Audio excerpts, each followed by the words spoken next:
due to the Wednesday, January 27th, 2021 meeting of the Palm Springs Planning Commission.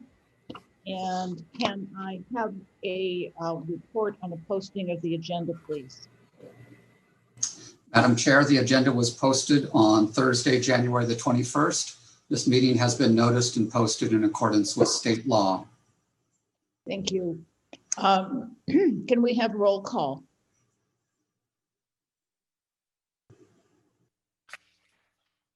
Thank you, Madam Chair. Commissioner Irwin. Present. Commissioner Hirschbein. Present. Commissioner Lewin. Present. Commissioner Song. Present. Vice Chairman Ruzzi. Here. Chair Wermuth. Present. Okay, we have a quorum. Thank you. Our next item is the acceptance of the agenda. And I would like to propose that we move item 4B from new business to the consent calendar. If there is an acceptance of this, can I have a motion and a second? I'll second that. And is there a motion? I'll make the motion. Thank you. Can we have roll call, please? Yes. Vice Chairman Ruzzi. Yes. Commissioner Song. Yes. Commissioner Irvin. Yes. Commissioner Hirschbein. Yes. Commissioner Lewin. Yes. And Chair Wermuth. Yes. Okay. Okay. At this point, it's a time for public comment. The time has been set aside for members of the public to address the Planning Commission on consent calendar and other items and items of general interest within the subject matter jurisdiction of the Commission. Please note that the Planning Commission is prohibited from taking action on items not listed on the posted agenda. 3 minutes is allowed for each speaker. Testimony for public hearings may be offered at this time. We actually have no public hearings, so testimony for 4A, 4B, and 4C should come under this portion of the agenda. Would you call the first member of the members of the public, please, to speak? Certainly. One moment, Commission.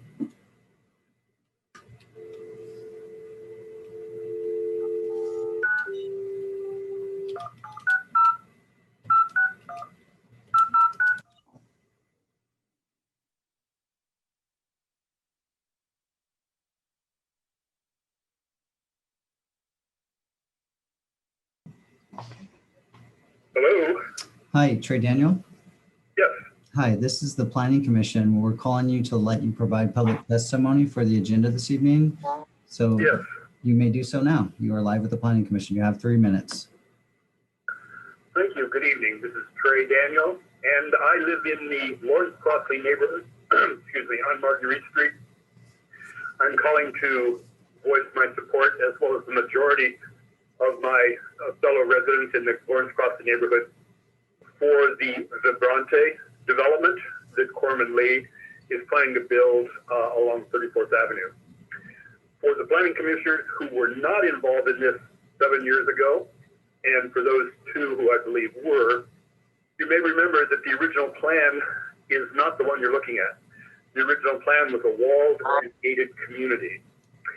But through the objections of the neighborhood and with the support of the city council of the planning commission, because the master plan for Palm Springs really calls for neighborhoods to not have walls and not have gates, Corman Lee came back with a totally revised plan that incorporates their development into the neighborhood. In fact, I think this is probably the only development that really is incorporated into the neighborhood that it serves in any area in Palm Springs that's happened over the last 10 years. This particular development will go a long ways to enhancing and improving the community.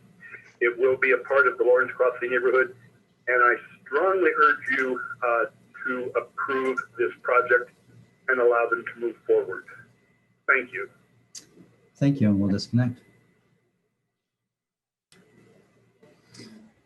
Okay, so that, Madam Chair, is it for the requests to speak via telephone. So if there's anyone on the Zoom meeting now, if you'd like to provide public comment, you may do so. You'll have up to 3 minutes. You may start by turning your camera on so that we can identify you as a speaker, and then let you provide your testimony. So it looks like Dan, I believe Dan Lee, you're the applicant for one of the items this evening? Yes, thank you very much. Madam Chair, Honorable Planning Commission and city staff, a little bit about Corman Communities. We are a home building company that has been in business since 1997. 3 times we've been elected Builder of the Year in the Southern California regions, and our projects have won numerous awards for the quality of architecture, overall community feel, and buyer satisfaction. I currently sit on numerous housing boards as a director, for example, the Building Industry Association of Southern California, National Association of Home Builders, and Project Touch Homeless Shelter. We are presenting to you today exactly the same project as in December of 2014. For that approval, we worked very closely with the community, the city staff, and some of you on this respected planning commission to develop a project that is consistent with the city's policies, plans, and guidelines. This project was reconfigured to give a connectivity to the community. The isolation effect of gates was eliminated and homes were reoriented towards 34th Avenue. Since then, we have transferred a portion of the property to the Coachella Valley Association of Governments for a multi-purpose trail system. In December of 2014, a number of the local residents spoke in favor of our project, and there was no objections to the project. Commissioner Roberts commented on the attractiveness of the project and the fact that it felt like a new neighborhood, not just like another development. Commissioner Lowe commented on how this was a great example of communities and developers working together with the city to create something positive and better. The project was approved unanimously by all planning commissioners. I've been asked by staff to address what happened in 2015 and why this project was put on hold. There was a number of factors that created an economically unfeasible situation. First, the Canadian dollar lost 20 to 25% of its value, causing a significant portion of the buyer demand to evaporate in the Coachella Valley overnight. In addition, many Canadians who own properties in the Coachella Valley put their property on the market and generated an excess supply. Vibrante was perceived as not a core area in Palm Springs, causing financial sources to pull back due to lack of demand, excess supply from the Canadian resellers. Interest rates were also rising at the same time, increased construction costs, all of these causing the project to be in a negative profit relationship. As a side note, we were under construction during the same time period on a project in Bermuda Dunes, and we lost a significant amount of money on that project. In conclusion, we believe this project will offer a tremendous opportunity for meeting the housing needs of Palm Springs. Many potential home buyers are leaving urban cities in search of higher quality of life.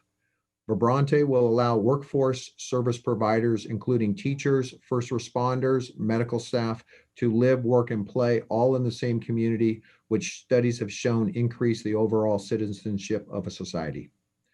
We also have here today is our architect, Chip Melton, and our landscape architect, Opus Garza, for questions during the period, so if the commission so desires. Thank you very much. Thank you. Mr. Lee, will you stay on? We may have questions of you as we discuss the project under new business. Absolutely. Anyone else wishing to speak during public comments? If so, please turn on your camera or unmute your microphone.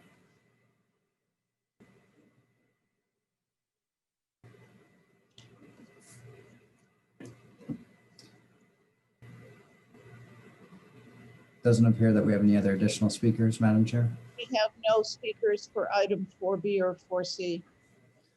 The applicants are on the call, so if they wish to provide comment, now would be the time. You won't have time to present. Hi there, Madam Chair, Ethan Kaminsky on behalf of UseCap. We are in process of signage approval, signage amendment, And I just wanted to give a little background. Our organization is 110 years old, have been at the south end of Palm Springs at the 500 building for the past several years, and have recently decided to relocate our East and West Coast offices to create a world headquarters in downtown Palm Springs in the downtown development. And we bring a couple of thousand people a year through the airport, through the drive market, and they all stay in the downtown district at the hotels. And it's very critical for us that our attendees can clearly find us. You know, there's no current markings for us in the downtown area, and we are slated to move in at the end of March and are looking to get our signage moved along, and we appreciate your time and hope that we can be a visible mark in downtown Palm Springs. Thank you. See, Mr. Cross has turned on his camera, and if he wishes to speak, you may do so. I'm sorry, I didn't do well in school. I didn't pay attention well. So I thought, did we go to 4C? What happened to 4A and B? So these items are all new business items. They're not public hearing items. So public comment for these items would occur at this time. So all of these items, applicants now is really the time for you to speak. But if there's questions, I'm sure the commission will ask you to respond to those at the time of the item. I think that's the best way for us to roll. I'm absolutely here to answer any questions in regard to the sign program submittal. Hopefully it speaks for itself, and we can just stamp it approved and we can all go home. Okay. Thank you. There being no one else who wishes to speak, public testimony is now closed, and we will go on to our agenda. There is no unfinished business, new business for a Palm Springs. Madam Chair, just before we get into that, we'll want to take action on the consent calendar, which includes I'm so sorry. 4B. I was looking at my old agenda.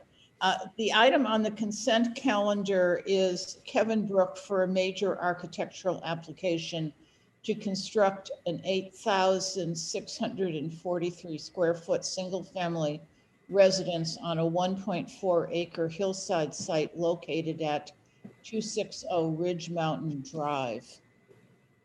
The item, can I have a motion on this, please?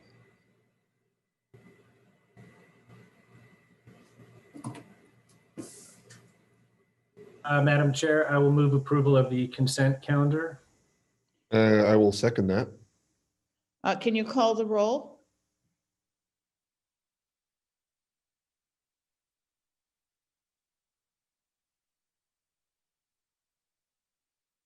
My apologies, I'll get there. Commissioner Lewin, Yes. Vice Chair Maruzzi, Yes. Commissioner Irvin, Yes. Commissioner Hirschfein, Yes. Commissioner Song, Yes. and Chair Wormuck. Yes, Okay. the item is approved, and if the applicant is here, congratulations. Then our next item of business is item 4A, Palm Springs LA 34 LLC, owner for a major architectural application for the construction of a 41-unit condominium complex known as Vibrante, located at 6500 34th Avenue, zone RGA 6. Staff report, please.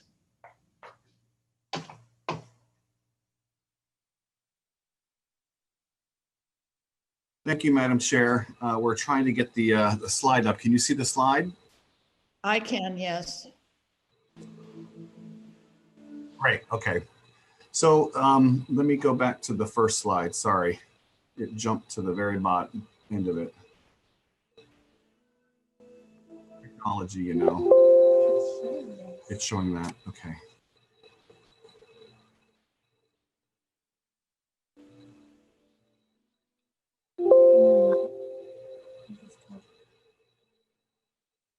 Sorry, we're trying to get it to full screen. If you can just speak as you're doing that too. Or so the project is the Vibrante project, which the Planning Commission reviewed. Let's see if you can. The Planning Commission reviewed the project originally in 2006 and approved a 41-unit complex for the development of a condominium subdivision. So the Planning Commission in 2009 and 2010 approved one-year time extensions, and those entitlements expired for the major architectural in 2011. A new application was submitted for the same project in 2014, and at that time, the project was reviewed by multiple AAC subcommittees that looked at how the project would be developed. There was meetings with the community, and then the Planning Commission approved the project in 2014. At that time, there was a rough grading permit that was issued in 2015.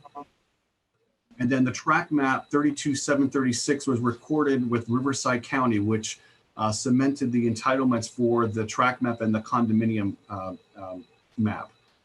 There was also an access agreement that was approved with the CV Link to grant them access, and that was recorded just recently.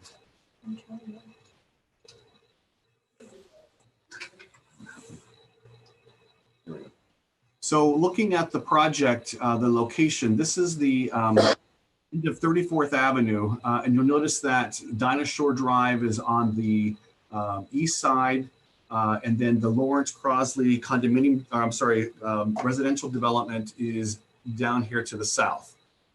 So when the project first came to the Planning Commission, the development was internal. It had an internal circulation, and it was gated at both ends of the development.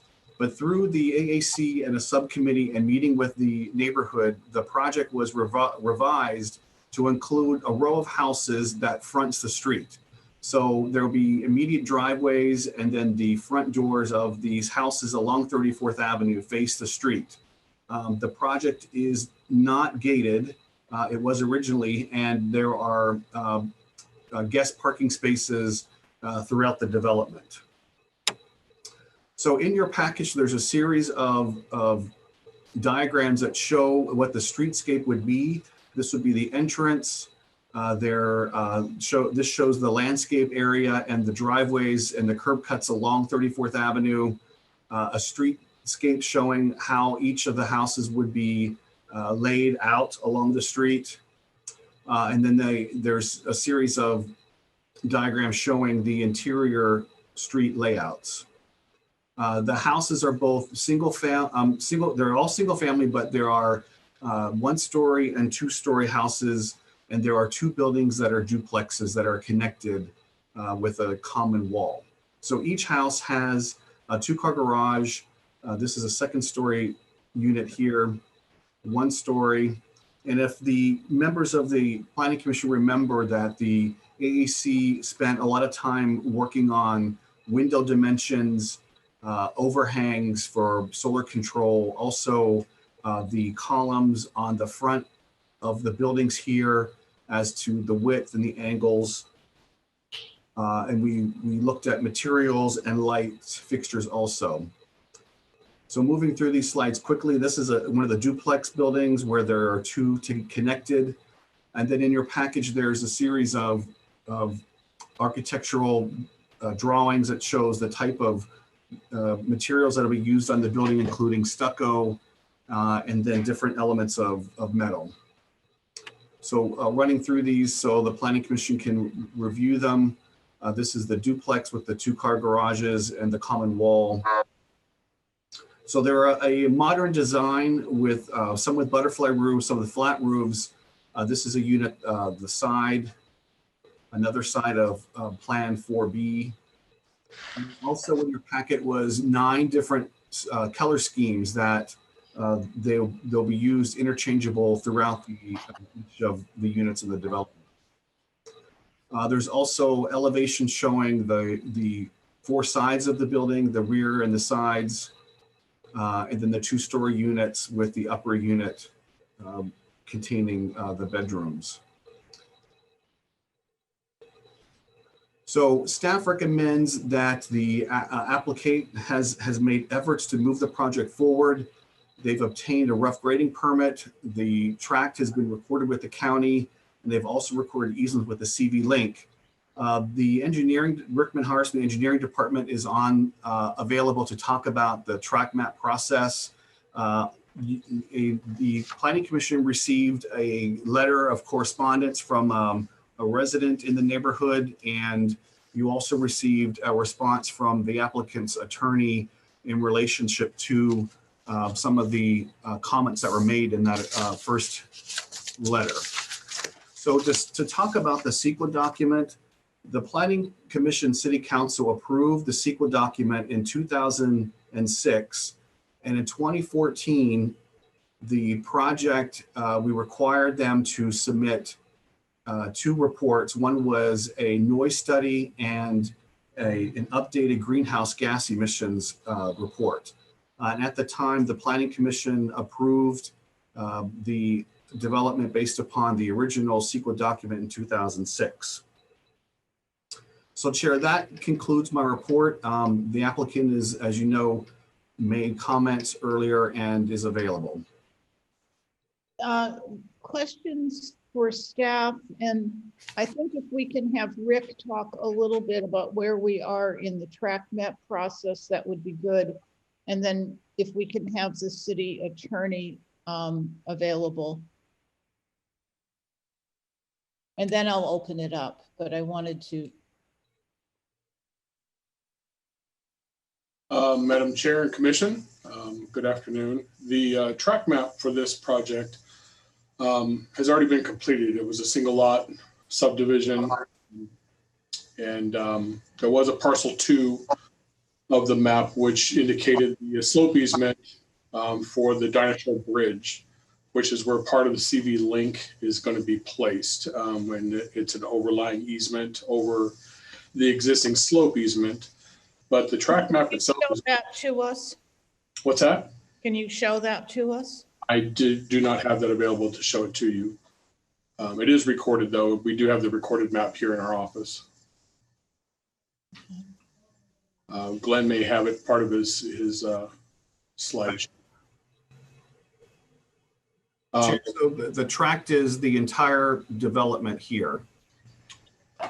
I don't have a copy of the tract map. I can pull one up if need be, but it's the single parcel. Yeah, this is the whole development. There's the condo lots, and there would be separate interests sold with what, an exclusive use easement for the land surrounding the house? Correct. The tract map for a condominium is simply just a 1 lot. It just has a boundary around it. And then the developer is required to file a map with the Department of Real Estate, which carves out the individual airspace lots for the individual units. And they do that on their own to the Department of Real Estate. Has that been done? That I do not know. You'd have to ask the applicant. Okay, so that the thing that's set is 41 units and a single lot that's 5 acres. Correct. And just what is the, where is the easement for CV Link? It is along the top part of the slope easement for Dinosaur Bridge. So it comes along Dinosaur, and there on the top right-hand corner of the slide there, you can see the trees that are along, and it says bike trail. Mm-hmm. So it follows basically that where it says bike trail, and then it kind of meanders down south to 34th Avenue through a series of easements that they recorded with the developer. So residents would enter that at 34th Avenue. They wouldn't enter it. They wouldn't be able to enter it through the development itself. Correct. So from 34th Avenue. And just for information purposes, the carve out that we're seeing here, what are the size of the exclusive use? The trail is 14 feet wide. Okay, and for the houses? the single family houses on an exclusive use or an exclusive use of a certain amount of land? How much land do they have? As these houses relate to the trail? No, as they relate to the 5 acres, how much of that is carved out per house? What's the lot size? The lot size for each condo unit? Yes. I'm not sure. Glenn probably has that data in his packet as to each of the square footages for each of the lots. Don't think so. I think we got square footages for the houses. Oh, okay. I don't know what the total square footage is for the trail, if that's what you're asking. Yeah, I'm not, the trail makes sense now that it's pointed out as to where that is. Yeah. And it's completely separate from the houses. It doesn't impact the houses at all. It comes down an existing easement, and then the trail along 34th will actually be within the public right of way on 34th Avenue. Right. And Glenn, has the track been filed with the Department of Real Estate so that the layout is set? The applicant would have to answer that question. Okay. I think that's great. A couple of questions for our attorney before I turn it over to people for regular questions. In terms of Glenn, are there any changes at all in design from 2014? Is this identical, or the attorney letter said it was a design upgrade or redo? So I wanted to know, had they made any changes? Right. So the architecture and all the designs are completely the same as they were in 2014. So they haven't. I'm not quite. He may reference some other upgrades, but that is it's exactly the same as what you looked at in 2014. And then, question for you: what changes have happened with like building codes from 2014? Well, there have been changes in the building code, yes, as far as solar requirements for each of the units and the 2019 California Building Code.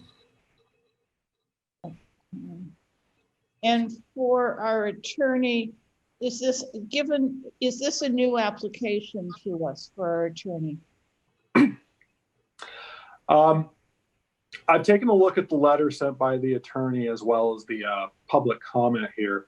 I believe that the commission can consider any changes to the project.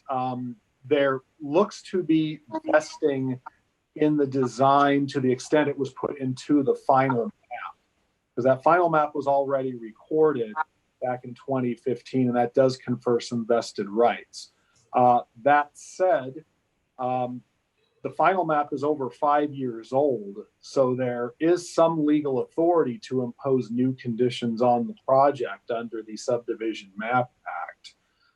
But our recommendation is that you're looking just at how it is now, and it does not necessarily create a reopener for the entire project. But what's before the commission is the possibility of reopening it for changes under the Subdivision Map Act. And do you know if the project was included in the map or was just the map filed? I do not know specifically what was in the actual subdivision map. I'll defer to staff on that.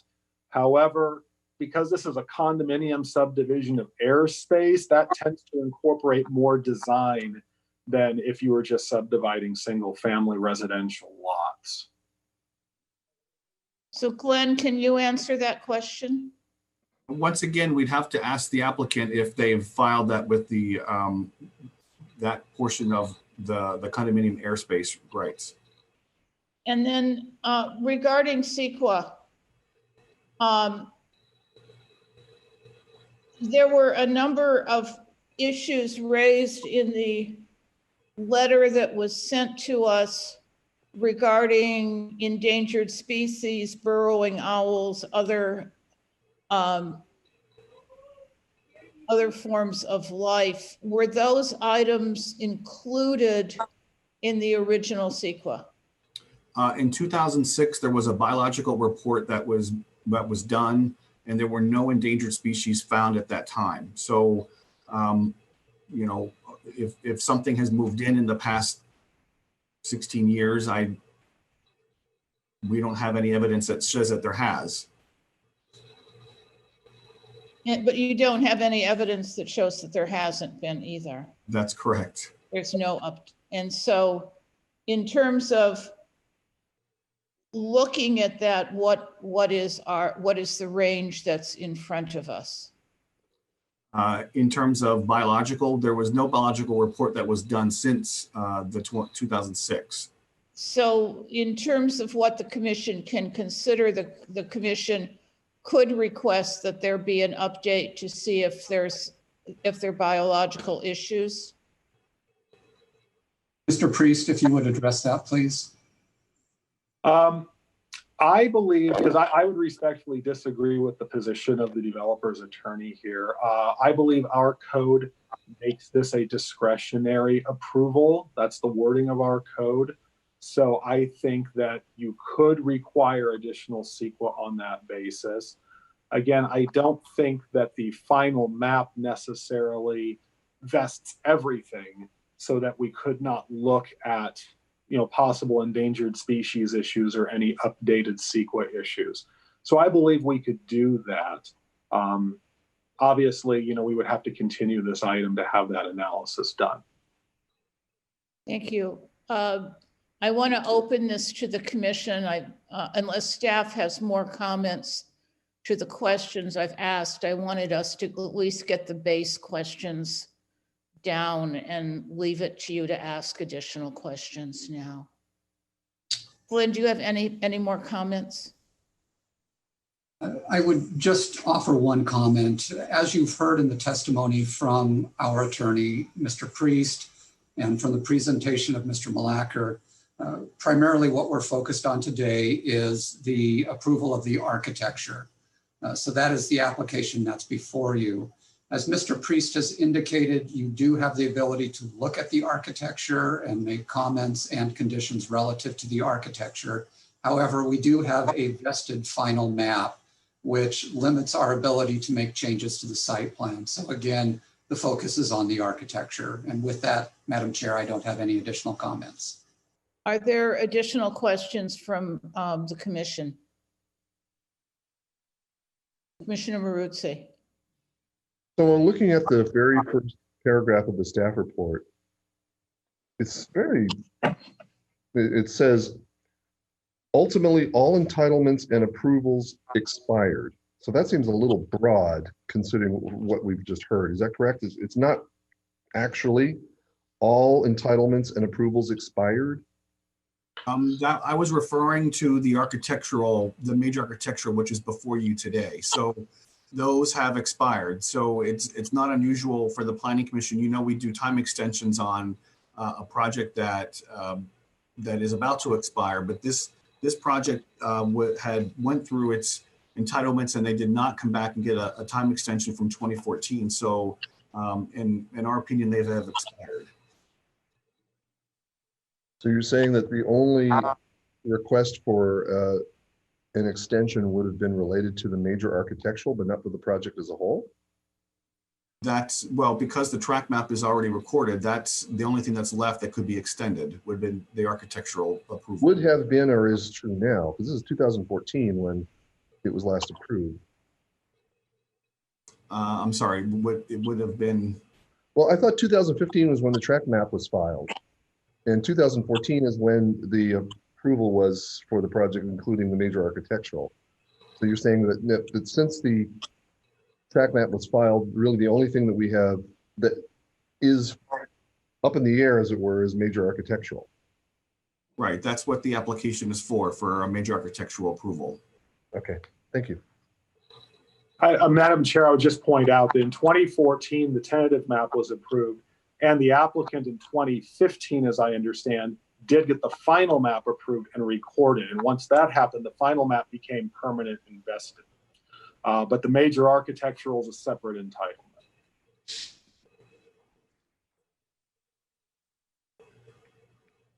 Other questions? Commissioner Song. Yes, Glenn, as a refresher, the setback for the west property line is a consistent 20 feet. And then the setback on the north property line is also a consistent 20 feet. Do you know where that came from? Was that a requirement of ours? I noticed on the report that it says front setback, side setback, and rear setback. But the issue is that you have setbacks as a project as an overall, and then you have setback as each individual home lots. So if you can bring back some history on how were the 20-foot setbacks were established. Right. So if you look at the site plan, you'll see that the setback is consistent on all, I guess is the north and the west side. And the zone requirement is that setback, the RGA 6. For side yards. Right. I mean, because it's all one lot, the front is the side that faces 34th. And that's how we evaluated that. Okay, so the west property line, regardless where the garage or the front door is located, it's considered the side setback of the overall site. Right, yes. Okay. And then you mentioned that in the packet, it was provided a street elevation, a streetscape elevation for 34th Street. Yes. Okay, it shows a duplex, but there's no duplex on 34th Street. Let me get to that slide.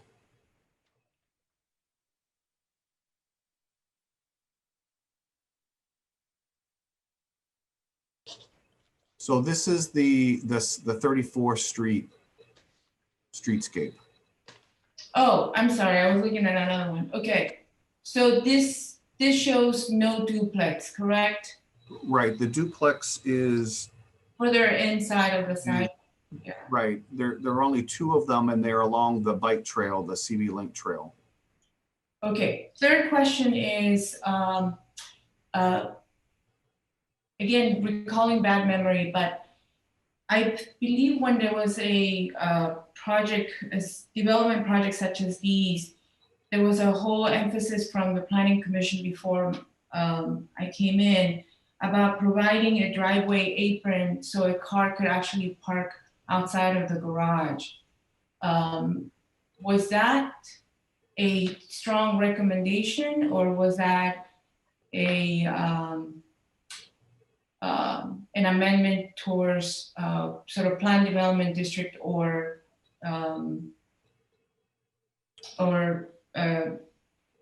this type of development? Right. So as you know, that's been a strong commission requirement and request that the driveway be long enough to have a car pull off of the street. And in looking at these driveways along 34th, they are all long enough for a car to park off of the street. Internally here, obviously you can see that that's not the case. Okay. And then I was not able to find, were there any requirements to connect the project via pedestrian or bicycle to the bike trail? There was none. This is a solid wall that runs along the CV Link, but there is a connection down at the end of 34th. Okay, so if the residents want to enjoy the bike trail, they'll have to come out to 34th and then be able to get in. That's how it's laid out now. Okay, that's all the questions I have. Thank you. Are there other questions? I have a few questions for the applicant. Madam Chair, Mr. Lewin has questions. Oh, I'm sorry. Okay. Your background is dark enough that I haven't seen your hand raise. Okay. Thank you, Madam Chair. I just had a quick question for staff. If this were approved as is, since a building permit is going to have to be pulled again, would the new building codes of 2019, 2020 apply to this project, or would we have to condition it if we thought that was important? There have been no building permits that have been issued, so they would need to start from the beginning and meet the codes of today. Okay, so we don't have to do anything special. Thank you. You wouldn't need a condition saying that. Thank you, Glenn, and thank you, Madam Chair. Thank you. I think Mr. Irvin also. Yes, Commissioner Irvin. Yes. So I was looking at the project, just to be clear, it's going to flow through the community and the neighborhood. It's not going to be any walls or any type of gates or anything there. The community is going to flow with the community outside of the project.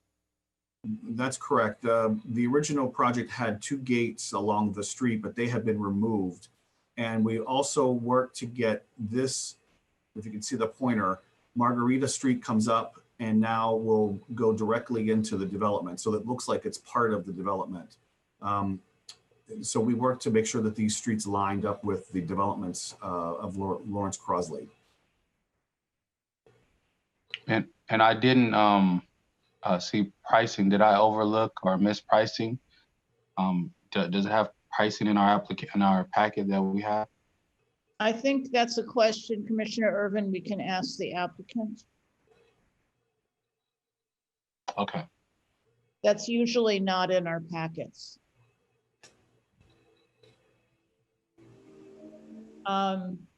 Any other questions of staff? Seeing none, could I ask the applicant to come back up?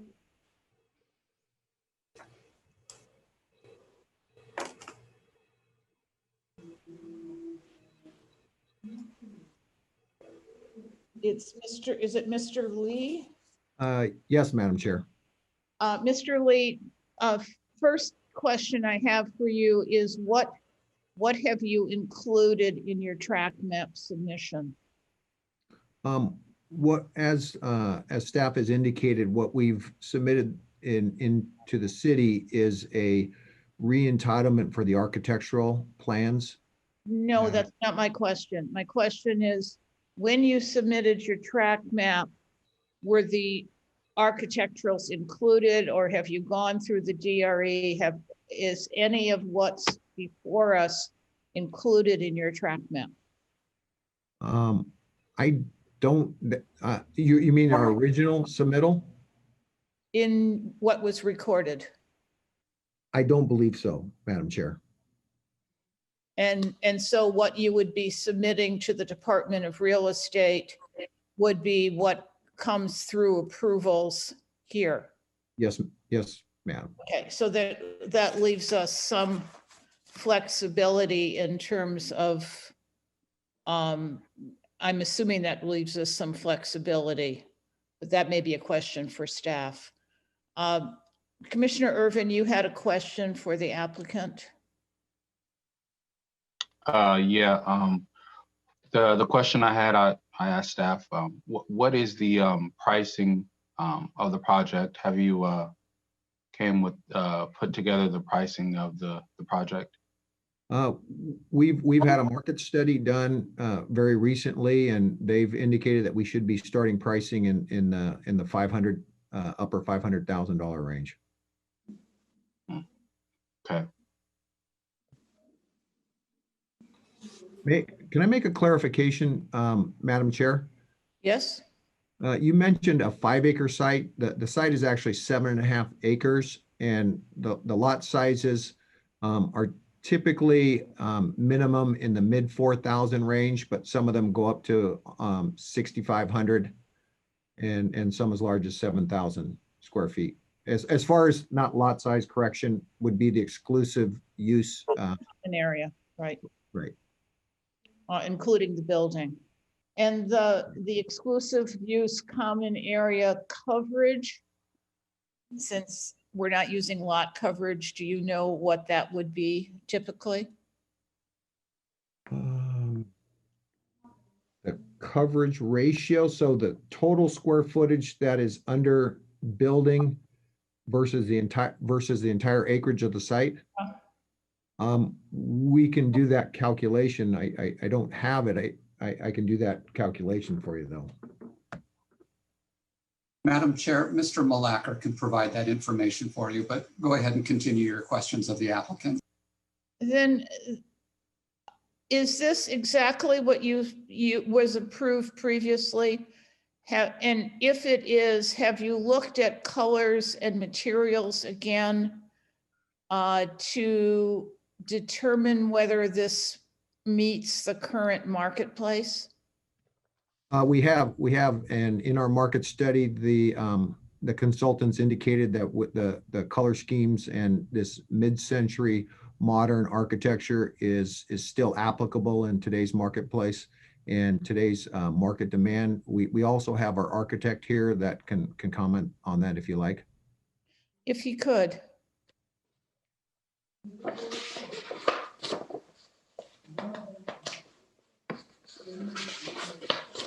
And your architect is?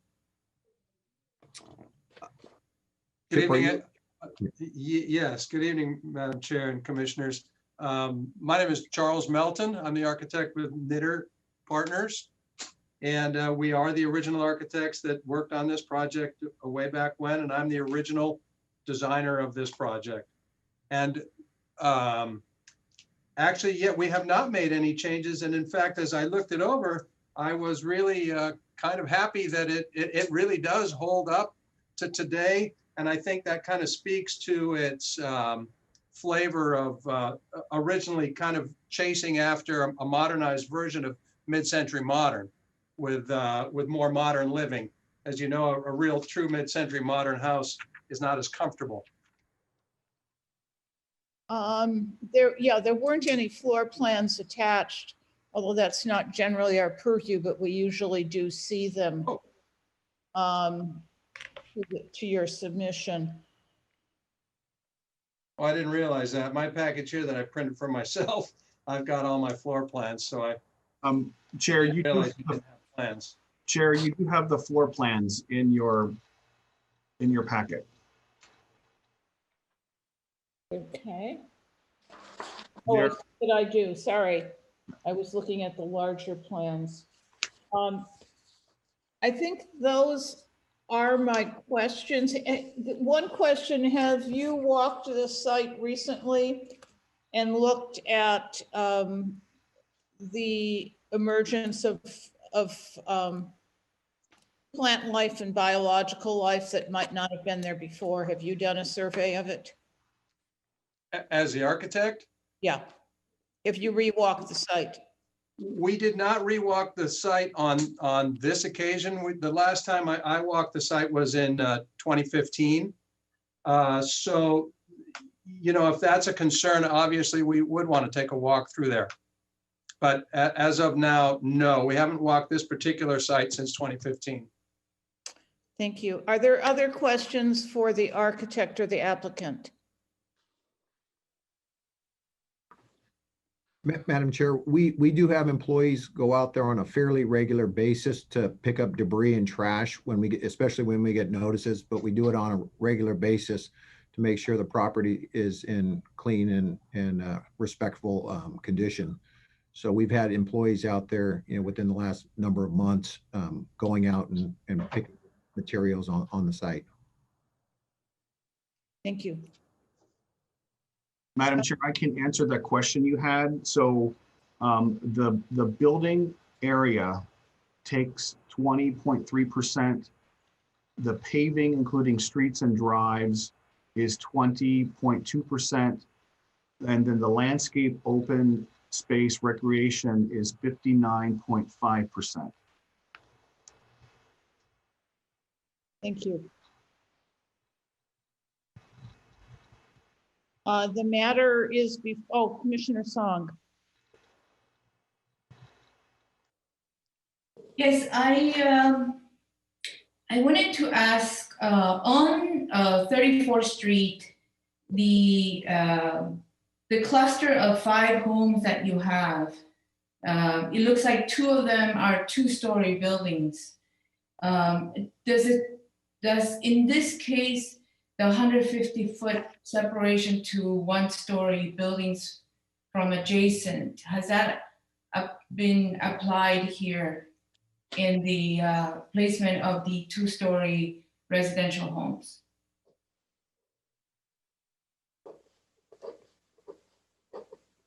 Are you asking staff or the architect?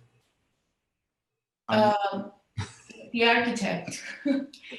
I'm assuming the architect had considered the zoning. Is he still there? I'm sorry. Yes, I'm back. And as far as a direct study of that in the last few months, no, we would have to relook at code if there's something that has changed code-wise as far as the layout of the site itself. We'd have to have a look. Right now, I don't have the answer to that question. Let me ask you, as far as the composition on that streetscape, why was it important to you to include 2-story homes on the street?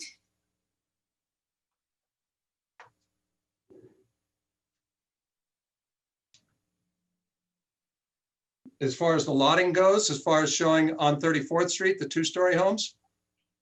Yes.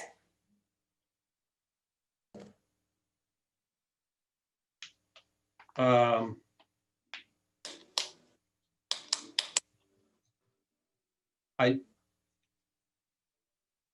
don't have an answer as to why we would put 2-story homes facing 34th Street. Dan, do we have any? Well, yeah, part of the idea from a street scene standpoint is to try to break up the massing and have a variety of different products that that get presented as you're driving along the street, so you don't have a uniform monolith as far as massing, and there's a variation to it that creates an undulating effect. Okay, and then the second question is on Glenn, can you go to that rendering that you had just now? And can you go to the next one? Number 8. Okay. Yeah. So both for the developer and the architect, the second floor, I believe the width of the house is about 40 feet plus or minus.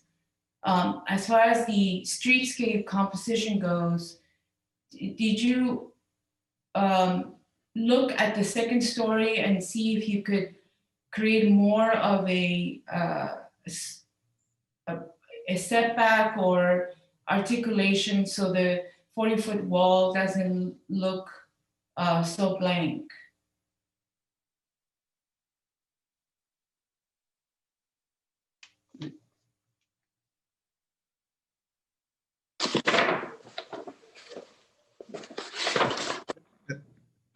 You're talking about the massing in the front? Yeah, the 1 stories are fine. It's the 2 stories that are not broken enough.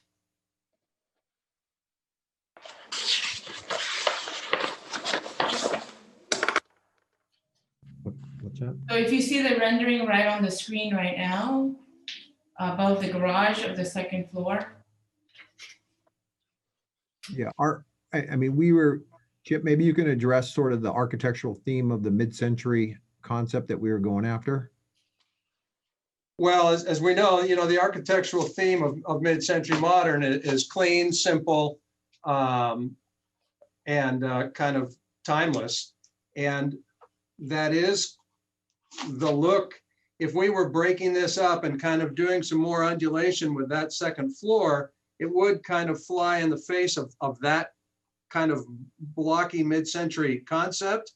I do hear what you're saying. When we get to a second floor, mid-century typically was more of a one-story with perhaps a second floor block on top of that one-story piece.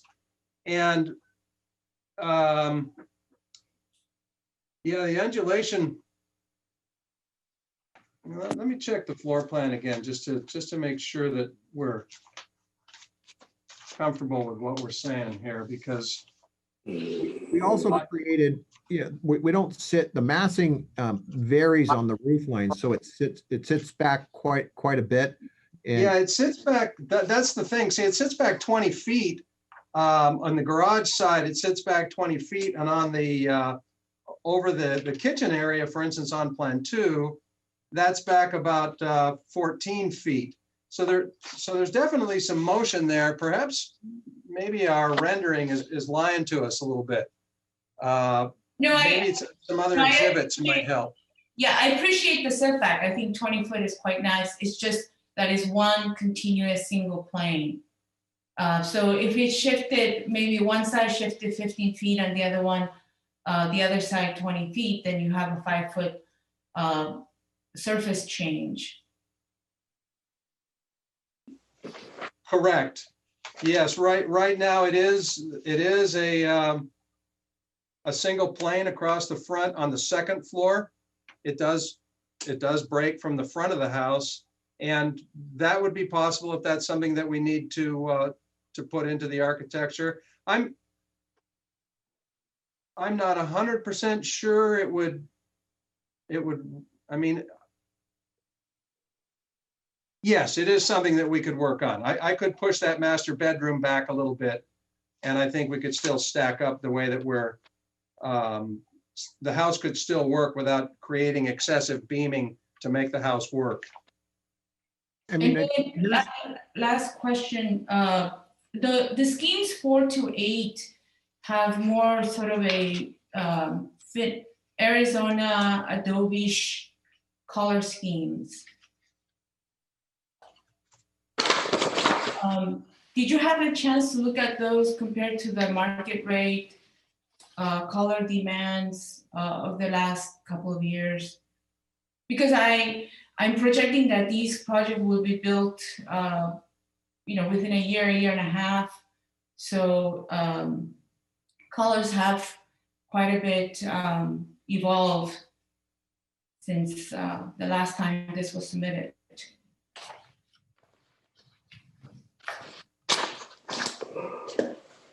Yeah, if we want to look at some different colors and then go through the process of having them reviewed, that's absolutely fine with us. I just want to, I don't want to put words into Dan's mouth, but I think we're open to that. Absolutely. If we want to go a little bit brighter, if we want to go a little bit more downtown, we absolutely can. And last question for Mr. Lee is, if the building footprints were to shift in order to have a driveway apron for the owner's car to park outside of the driveway, is that a deal breaker for you?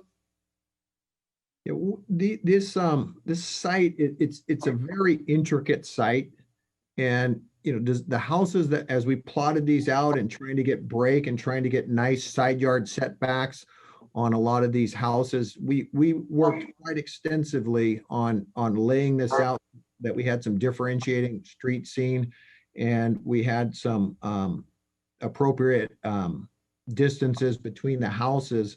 So you have to be, it's very difficult to move houses around. This was a very onerous process of trying to lay the houses out and try to figure out how to create a very nice street scene. In regards to the elevations, I think moving bedrooms and things like that would maybe what we could do, Skip, is look at some boxing. Just if the massing is the issue, we could do some shadow boxing on the elevation to change that up a little bit and work on that. But I think redesigning and relaying out these houses, we spent quite a bit of time and trying to fit these houses and these square footages And, this is kind of the, backwards a little bit because we have full blown working drawings and, we will be doing the UBC code update, but, we put quite a bit of time and effort into these plans. But if you'd like, we could look at, maybe some shadow boxing, to try and, look at some massing changes. Ms. Lee, I appreciate the explanation and answering my question. Thank you. Are there other questions of the applicant? Seeing none, the matters before the commission. I wanted to make a few suggestions as we go forward. I think I'm the only member of the commission who sat through this the last time, if I'm correct, and there was strong support in the neighborhood to see more development and a good deal of work that was done with the neighborhood. But there's some new questions that have arisen. So I would suggest that we postpone this to a time uncertain to have a biological update on the project. I do think we have to do that given the information that they're protected species on the site. In that time period, I think we could also work possibly with a committee here to work on the issues that Commissioner Song raised of, I do think we need to require that this meets the new building code and the solar code, the updates, but work with Commissioner Song and the applicant on colors and possibly the massing on the 2 stories. That's kind of what would be my suggestion as to where we go. And I would like to hear from the commission as to whether, and this is just before the commission now, I'll come back to the applicant later. Before. Madam Chair, could I interject before you take comments from the commission? Yes. Based on your comments about wanting to continue the item, as I'm reviewing our CEQA analysis that has been done and the questions that have been raised, I think that I have a potential solution to address the issue. And going back to the text of the Coachella Valley Multiple Species Habitat Conservation Plan, I believe there's language in that document that we can reference in a condition of approval that would address the issue that was brought up under public comment relative to burrowing owls, as well as any other protected species that are identified in the plan. So I think we should be able to come back to you rather quickly with a condition that will address those concerns. I think your suggestion for a subcommittee of the Planning Commission to address the items that were brought up by Commissioner Song, particularly looking at the 2nd story of Plan 2, looking at the color schemes 4 through 8, I believe were mentioned, and then also potentially looking at driveways.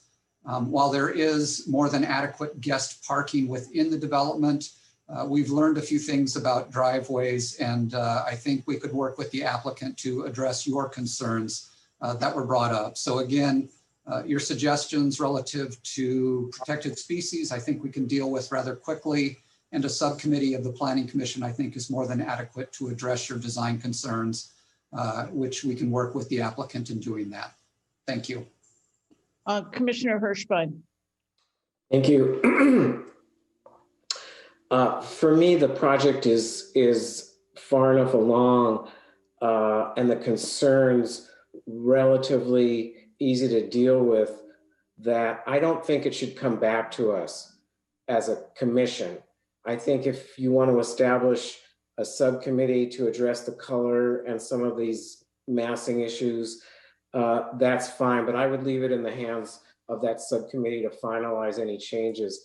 And that subcommittee could include 1 or 2 members from AAC. I'd be happy to see that. But as far as coming back to the committee and then the habitat issues, I think staff has identified a way to deal with that satisfactory that would identify any problems and whatever mitigation would need to take place. So I would not be in favor of having this project come back to the full commission.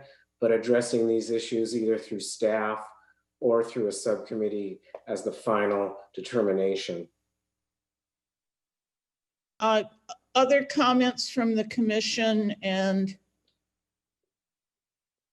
Commissioner Lewin? Thank you, Madam Chair. I think I'm swayed by Commissioner Hirschbein's point that, and I know that staff can adequately look out for endangered species using the CBAG guidelines. So I think if we went forward and said approved subject to the, doing a look for endangered species and having the subcommittee deal with the nuances, I would be comfortable with that and not need to have this come back to us again as well. Let's talk a little bit about the nuances. First of all, for Director Fagg, does that seem like that's workable, or would you prefer it come back to the commission? No, Madam Chair, I believe that is workable. I can draft a condition for you relative to the protected species language that we would add to the conditions of approval. And then should you choose to approve this evening, we would add a condition relative to a subcommittee to address specific issues that have been identified. So yes, we can do that this evening. And in terms of issues, one is to make sure that it meets current building codes and current solar codes when it comes through. Yes, and we do have a standard condition that does make it subject to the current building code that's in place. The other, and I just want to speak to the colors because I live in a 450 unit development that's 10 years old. And what I have seen is colors significantly lighten and change from brown tones to different tones over the course of the last 10 years. And my first response to this was that the color scheme on this was dated, especially the browns. So that, and dealing with the massing, and if the committee can deal with some of the parking issues. I know the commission, I remember that we formed a subcommittee after this project to deal with wanting to have a some kind of parking apron in front of the project, and made that a sort of a theme in the commission, but it came after these applicants came to us in 2014. So, so I would like those three issues addressed. Are there other, I guess, three architectural issues? Are there other issues, Commissioner Hirschbein? Yeah, personally, I'd be against requiring a look at jigging the placement of the units on their exclusive use easements. I think that's gonna, I think kind of like the AAC's requirement that the Raising Cane's orientation flip around, and then it generated a whole bunch of other problems, and we went back and looked at it and then turned it around. I think doing that at this late date, asking them to come up with an 18-foot apron in front of every single house is going to lead to those kind of issues. And I don't want to see that happen. I'm anxious for this to go forward. I think it's a worthwhile project. I think the city needs this type of housing.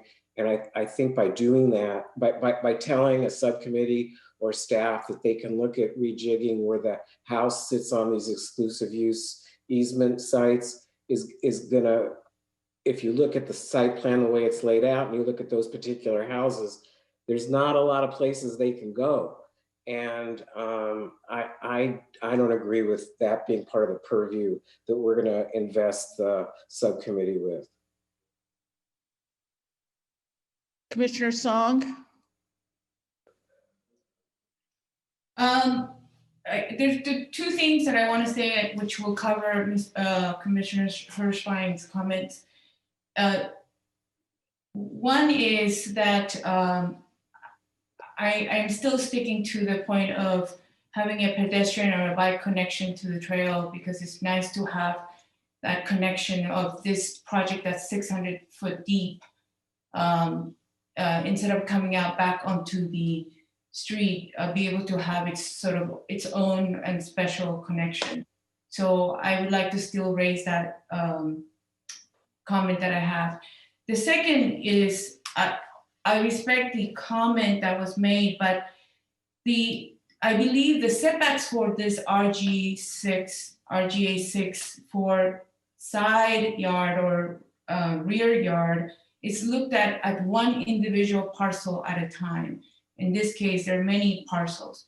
So my sort of hybrid solution would be that the units that are located against the north property line and the west property line, they could reduce setback to 15 feet and then therefore push the building in each direction to allow additional 5 feet on the driveway approach. I don't think that's a major change. The units that are inside, as far as the housing neighborhood is correct, it's very difficult to make that work. But the units that are facing the north and west property line, with the exception of reducing the setback to 15 feet, I believe it allows for some of those driveways to have the room to park the cars.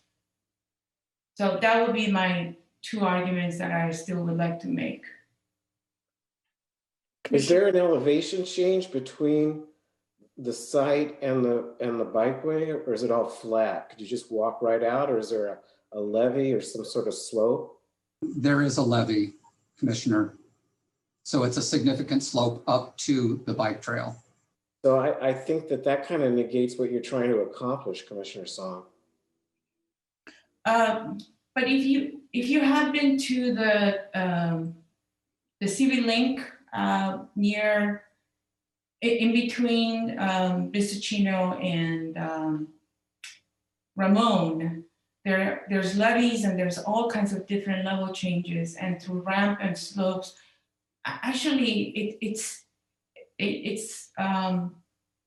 could be compacted DG. It doesn't have to be concrete, but it does create interest in activities and circulation. Well, how high would you have to climb up that levee to get over to the bike trail?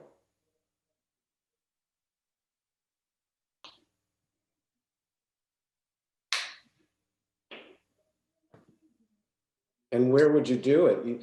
There's only one place.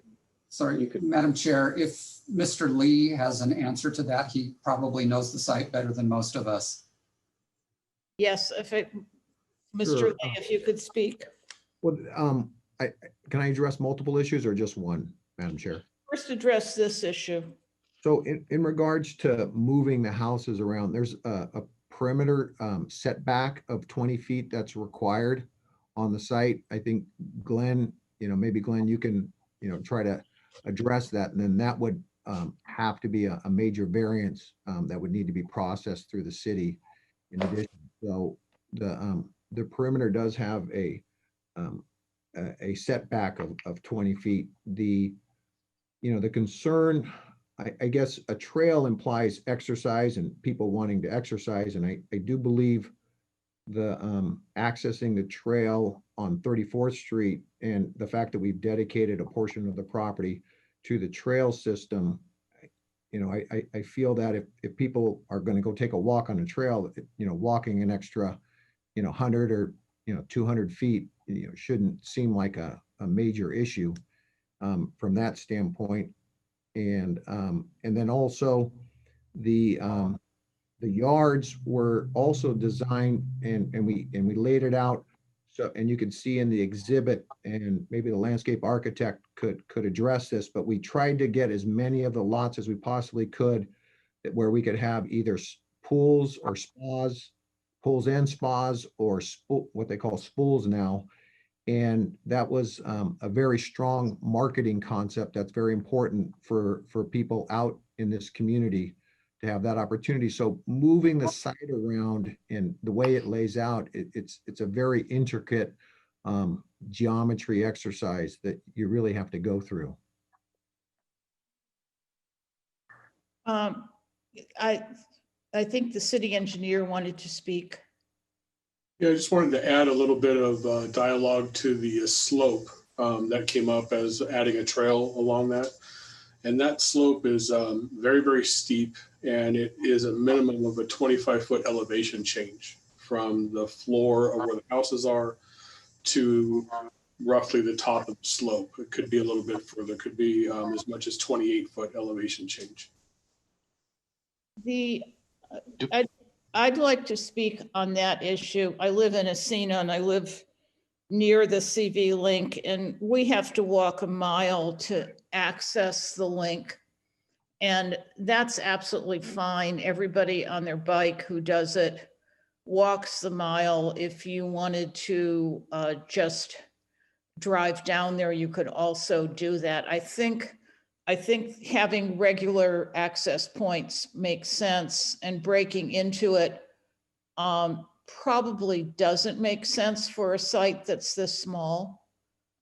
Just from my own experience of living on the link, the access at 32nd Street looks acceptable to me. And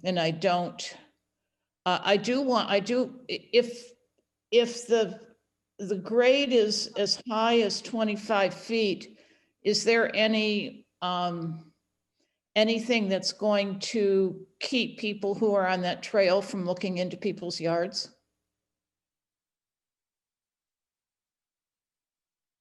I do not know if there are plans with the CV link to put in some kind of screening. I do believe the plans that were presented to me do show some kind of landscaping up on the very top of the slope next to the trail, but that would be a more comprehensive plan that we'd have to get from CV Link. But I do believe there is some screening. From my experience of dealing with CV Link, you should get it early. Yeah. They promised screening at Asina and have resisted giving it for years. I will pass that on to the city engineer. Thank you. Do you know if there's a slope that's on the Ramon CV link? Is there any slopes on any of the other CV links, and what are they? There is a slope going up to the CV link where the entry is onto it. It's at street level, but there's a slope going up to it that could be what, 10 feet, Rick? Yeah, it could be anywhere from 8 to 10 feet. And that's too high to have an entry into it for walkers or a bike. And how about the Ramon side? Actually, I've never ended up biking all the way down to the end of Ramon. I always turn around just before it. So yeah. I can't tell you. I'm not sure what it is either. Madam Chair, from experience with my cycling group, the Ramon end of it is more or less the same as the grade of Ramon as it starts up to the bridge. So there it's about the same, but there is no direct access from Ramon to that end of the trail at this point. There will be under the bridge access once the new bridge is completed. So going back, I'm going to try and make the motion. So I would probably not include the CV link in a motion that I made. The access to the CV link because of the sloping and because of my experience. Flynn, let me just ask you a question about the paths. You said staff had some suggestions about parking that have matured since 2014. What are your thoughts on that, and what would you propose that we added as a condition? With the driveways, again, I don't want to make any significant changes to the site plan, but essentially what we've learned from a number of projects is where you have a driveway that's less than 18 feet in length, sometimes you get situations where individuals will try and park in that and the vehicle hangs out into the common street or driveway. What I'd recommend is that driveways either be 18 feet in length or greater, or less than 8 feet in length. And there's a way that you could easily move some of those houses with the shorter driveways so that the driveway is even shorter so people aren't encouraged to park in it. And again, there are more than adequate guest spaces throughout the development that even though there are a number of houses with driveways that are less than 18 feet, there's adequate guest parking throughout the development. So again, I think that's something that we can work on in the subcommittee that wouldn't entail a significant change to the site plan and would address some of those concerns where you do have people trying to park in a driveway that's too short. So would you craft a condition for the subcommittee for me that is limiting so that we're not moving house locations? Yes, the subcommittee shall review driveway lengths, and where possible, driveways of less than 18 feet in length shall be reduced to 8 feet or less. So that's the condition that I would write for the driveways as part of the subcommittee review. Again, we will do that in concert with the applicant so that they can share any issues in any revisions with us as we look at that. So then we would include in that condition, we would also include reviewing the color schemes to match more current market color schemes. And Maria, do you want to craft a condition on the massing? Yes, through the committee, look at the composition of the second story to break the continuous plane. Does that work for you, Flynn? Yes, and I believe that's just on the plan too, where we have that issue. So reviewing my motion, it would be an approval subject to a or environmental condition that Flynn will craft for us now, possibly? Yes, the condition that I would add relative to environmental review is that the project is subject to the Coachella Valley Multiple Species Habitat Conservation Plan and any avoidance or mitigation measures identified in that plan relative to protected species. I think that condition is broad enough to address the concerns, and so that should be more than adequate. Commissioner Hirschbein, you were commenting, or is that just Well, raising? both actually, but thank you. Director, does that condition on the CEQA business, does that require another site analysis or site survey? Or is it just if they uncover this when they're building the project? No, it doesn't necessarily require another site survey. What it does require them to do is prior to construction, they do need to monitor the site for any protected species. And then there are certain mitigation measures that are identified in the plan or protective measures identified in the plan that they would be subject to. And so it's like, it's a self-reporting thing, the contractor. To a certain degree, yes, it is. Okay. It's not so strong, but I don't know.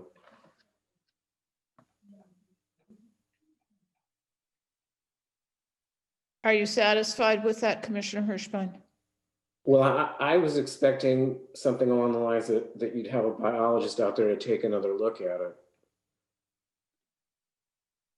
I think I would prefer that too. Yeah, Madam Chair, what we might do, like we did with another project, is prior to grading the site, that they prepare a biological assessment of the property if that is what the commission desires. We've done that with some other projects recently. The one that comes to mind is the medical office building on Sunrise. We had a condition similarly about preparing a biological assessment. So that could be something that they do. And if it is determined that there is some sort of species that's protected, they would have to do the mitigation measures that are outlined in the habitat species plan. So if we combine the two, Flynn's suggestion that that they meet the protected species plan requirements and mitigations, and that there be a biological assessment prior to grading, if we added both of those. Flynn, are you comfortable with that? Yes, as Mr. Knowles indicated, we've used that on other projects, so I think that's more than adequate. Okay, Commissioner Maruzzi, you have comments. Yeah, just to maintain objectivity, do you typically hire an environmental, does the city hire the environmental consulting firm and the biologist, and the applicant pays for it?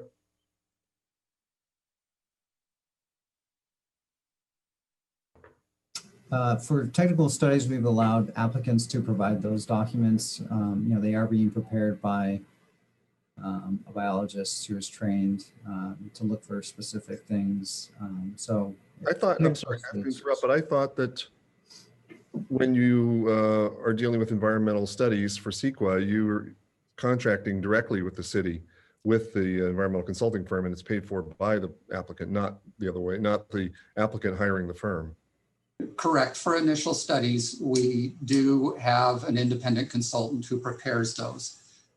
What Mr. Knoll is talking about, when we do require individual studies as part of a construction permit, we have allowed the applicants to submit those. If you would like that to be an independent survey, we can include that in the condition language.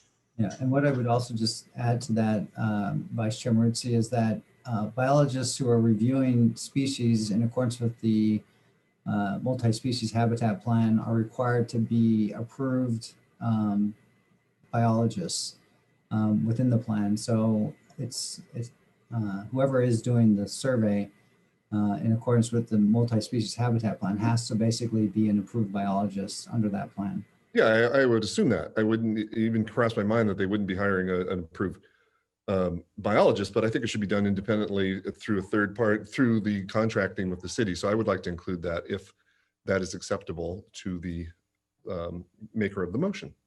That's acceptable to me. So we have, we're fairly close on this motion. I have a motion which would include a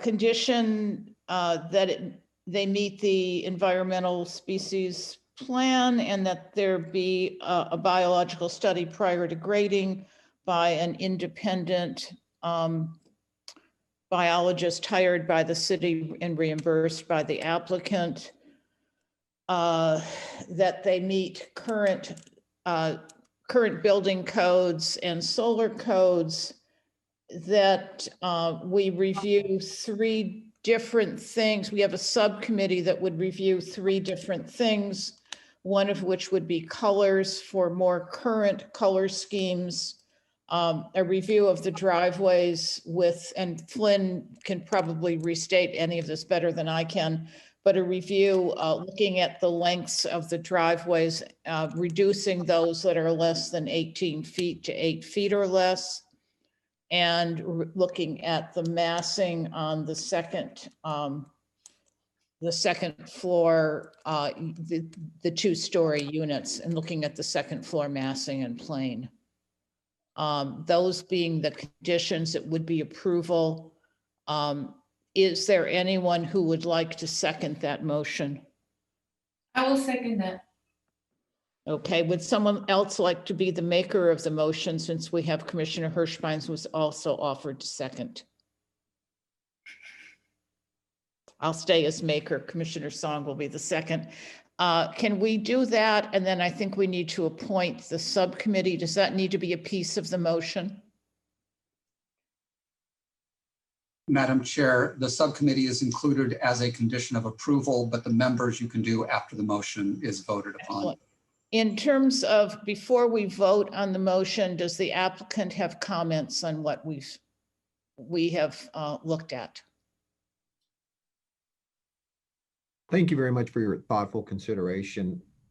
Just as a side note, we had planned on, prior, as part of the Federal Endangered Species Act, you're required to go out and do surveys prior to grading on, regardless of what CEQA is, the federal species, and part of what the MSHCP requires is that you do a current biological assessment prior to any grading activities, which we do in the normal course of business.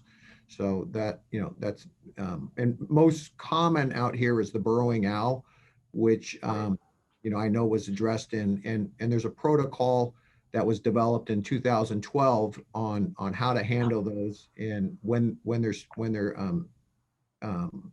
egg laying seasons are. And so all of that is completely reasonable. And we appreciate the committee's work on this and look forward to working with them and as we go through some of these finer issues. Thank you. Are there any comments on the motion? Seeing none, can you call the roll, please?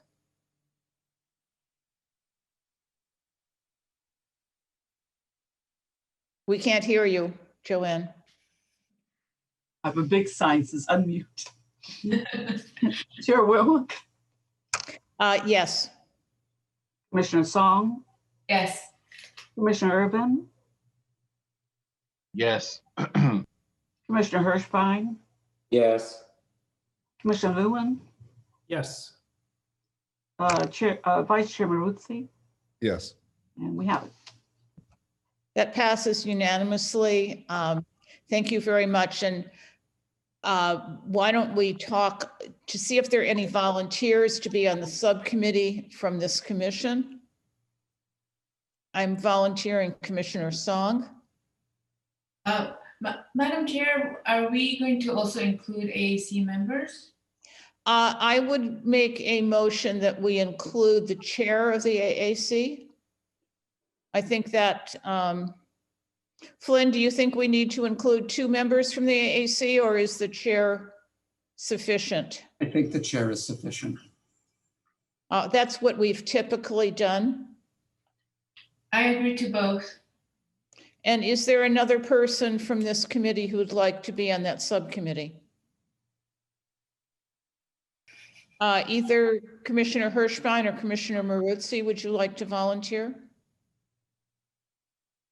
My preference is to have a third member join from a second member from AAC join to make up the 3-member group. I think AAC members have a better understanding of some of these issues. Can we do that, Flynn, where we have it majority AAC? I don't see why we can't. What I would recommend is that Vice Chair Rotman be selected as the second member of the AAC to be on the subcommittee. That sounds fine. Obviously that will also include staff and the applicant. Yes. Thank you.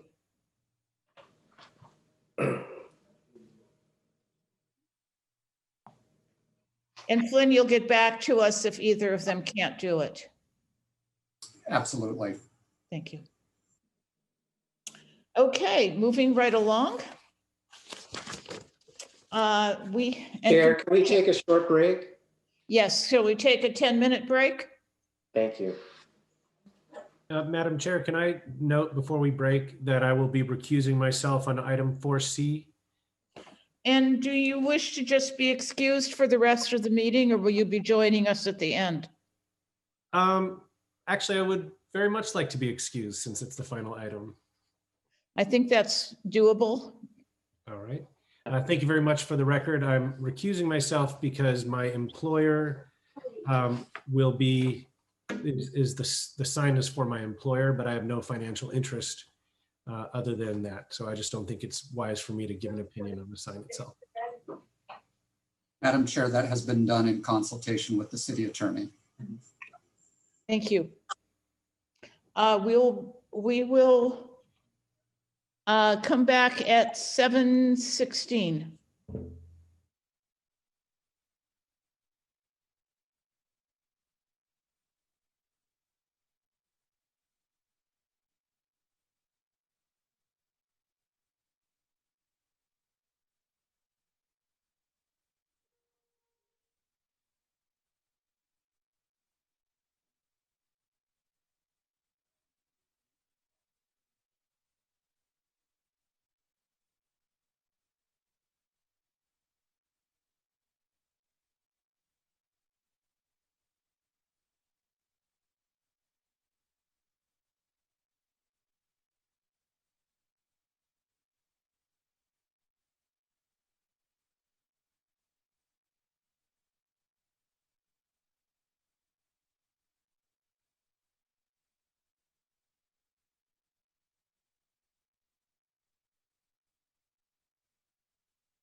Meeting of the Planning Commission back to order.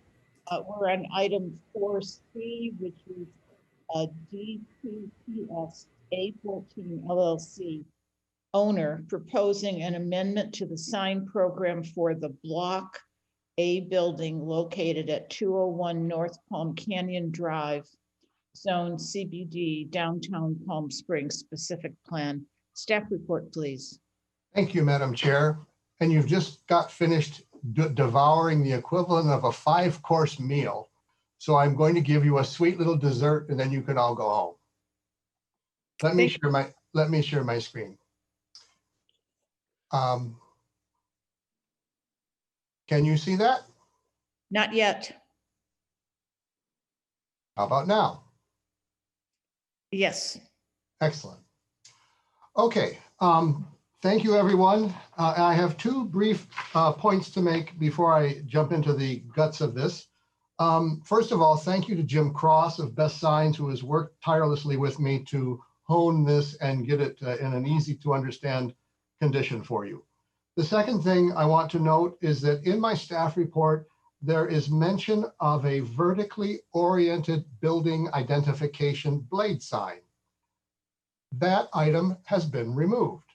So you don't need to worry about that part of my staff report, and it can just be disregarded. It's mentioned on the front page and it's mentioned on page 5. That part has been removed by the applicant, and so it's no longer part of the project. So this is an amendment to a sign program that was initially approved in 2016.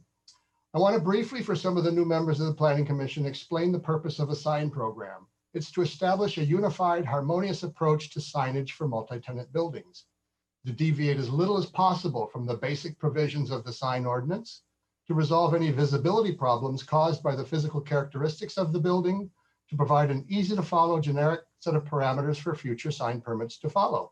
A sign permit is not used to approve signs for specific tenants. That is done with a sign permit, which must conform to the approved sign program. So the original sign program originally provided signage needs for the first floor tenants. It was including a building pedestrian directory that's 2 foot by 3 foot on the south elevation. And the general scope of the project was to allow signage larger than otherwise permitted by the sign ordinance. The proposed amendment proposes signage locations and dimensions for a 3rd floor tenant. The 2nd floor tenant signage will be limited to the pedestrian directory. And it simplifies the dimensional requirements for all tenant signage in this proposal.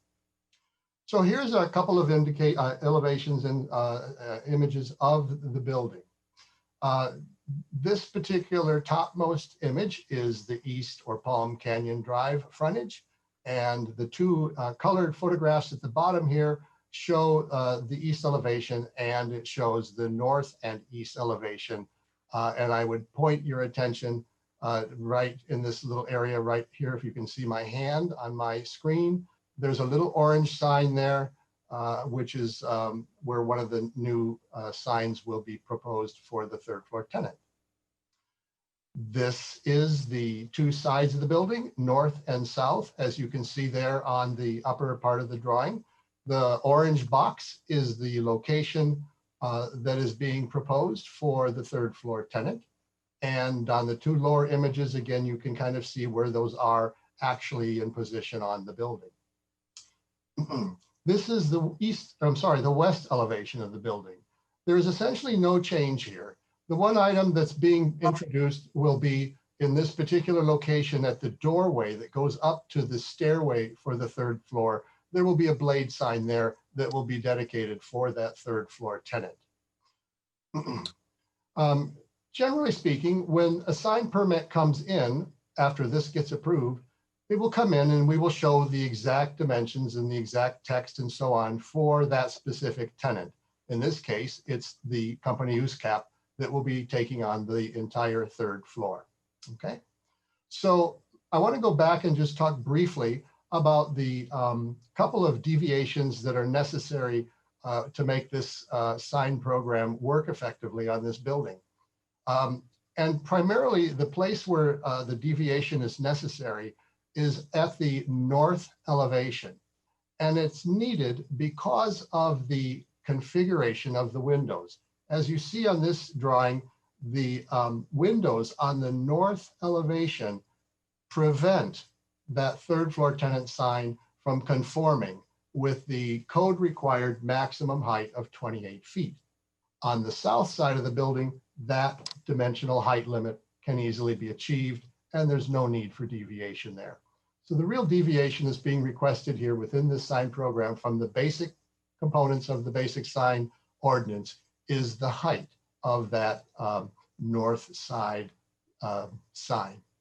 The staff report goes through some of the general characteristics of the project. I won't get into any of that with you, but what I will summarize in my part of this presentation is that we find that this sign program is appropriate.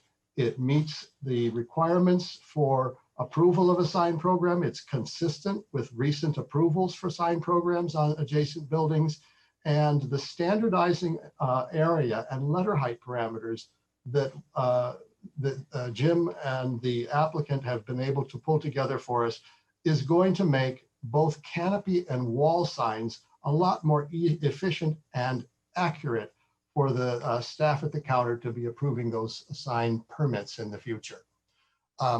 So that concludes my presentation on this, and I'm going to be available for any questions you may have. Thank you. Before you finish, Ken, can you tell us exactly what you're asking us to approve? We're asking you to approve the actual amendment to the sign program. So you don't need to worry about anything in the particulars of the color or anything like that about the proposed sign for the third floor. All we're really looking for you to do is to approve the parameters of the sign program, which is the higher than otherwise allowed sign on the north elevation. So it would be 32 feet to the top of that sign rather than 28 feet.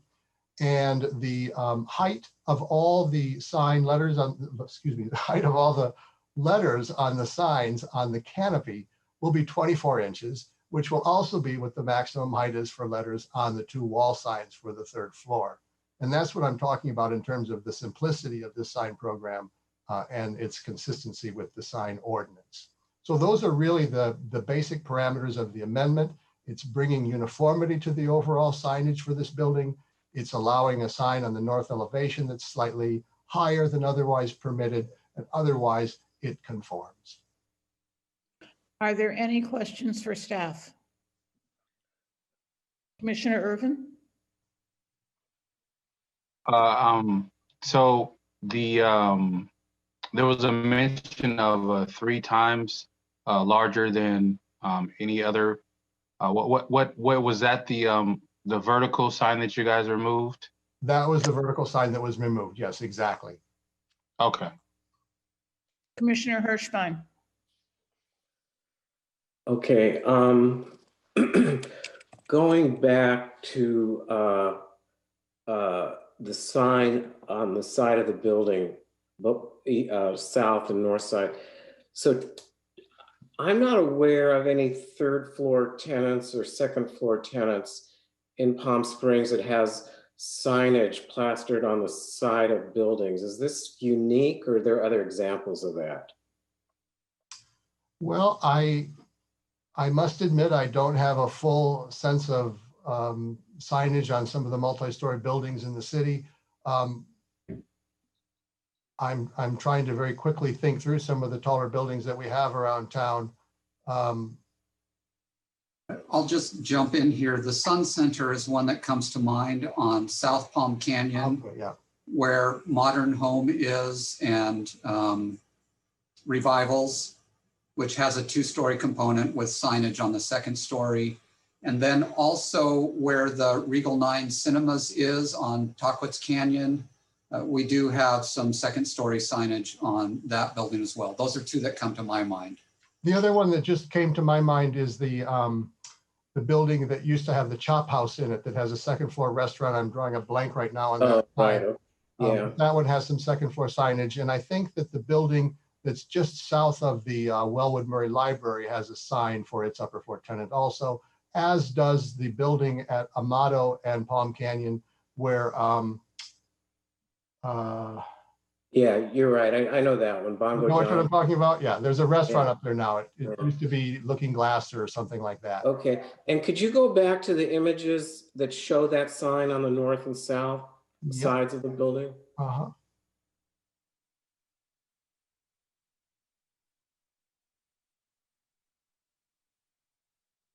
This one or this one? That one, yeah. So does the sign that you're showing there represent the maximum size that would be allowed under the ordinance, under this proposed amendment? That's correct. When you're looking at a generic sign program, we're trying to show the maximum area that a sign might be. That doesn't mean that every sign would be that large, but it could be up to that maximum. No, I get that, but you've actually, or the applicant has actually rendered in the sign itself on those photo montages. Does that sign size represent the maximum size that this amendment would allow? It would represent the maximum height, but it does not represent the maximum area. Height, okay. So if it was a different tenant, it could have a longer name with the same height letter? As long as it doesn't exceed the maximum allowable of 50 square feet, that's correct. Okay, so this is less than 50 square feet that they've rendered? Yeah. Okay, and going back to where you talk about canopy and wall signs being standardized, but aren't they getting bigger also? They're larger than otherwise permitted in the downtown sign ordinance, but it would make them all consistent on this building. Yeah. Not the downtown sign ordinance, but there was already a signage program approved for this specific building, right? Right. That's correct. And a couple of the. Let me just follow up. And does that, so you're asking that part of the signage program be amended to allow bigger signs that are currently allowed? That's a question. I'm sorry, ask the question again, please. So there's a current sign program with specific heights, maximum heights for canopy and wall signs in the program currently, correct? Right. And the amendment allows for signs larger than that, is that correct? That's correct. Okay, and what is the rationale for allowing larger signs? Well, in some ways, you could look at this as saying the train has already left the station.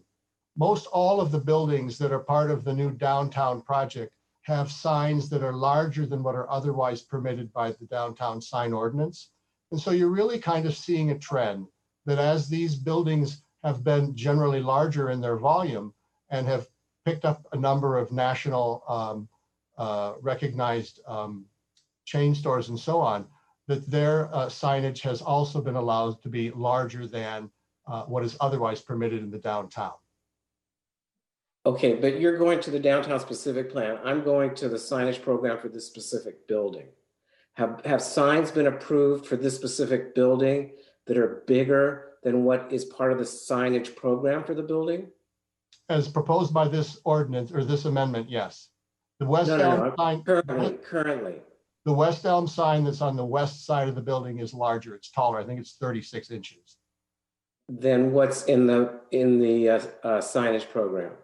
It's larger than what's in this proposed amendment, yes. No. That's not my question, Kim. You're asking us to approve an amendment that increases the size of signage on canopies and walls.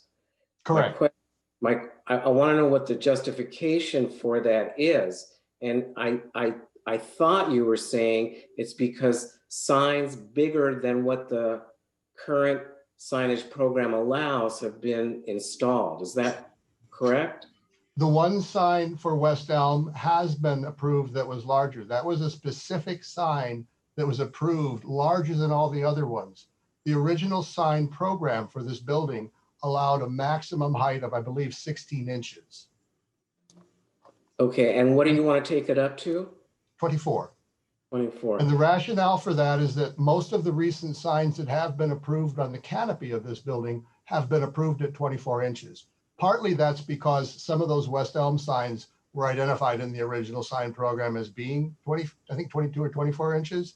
So there started to become a consistency with the signs that got permitted on this building to be 24 inches. So really what's happening is the dart has been thrown and we're now drawing the circle around it, saying that's the maximum that we should do on this building. And can you just go back to the elevations of the building and tell me where those 24-inch signs would be allowed under this proposal?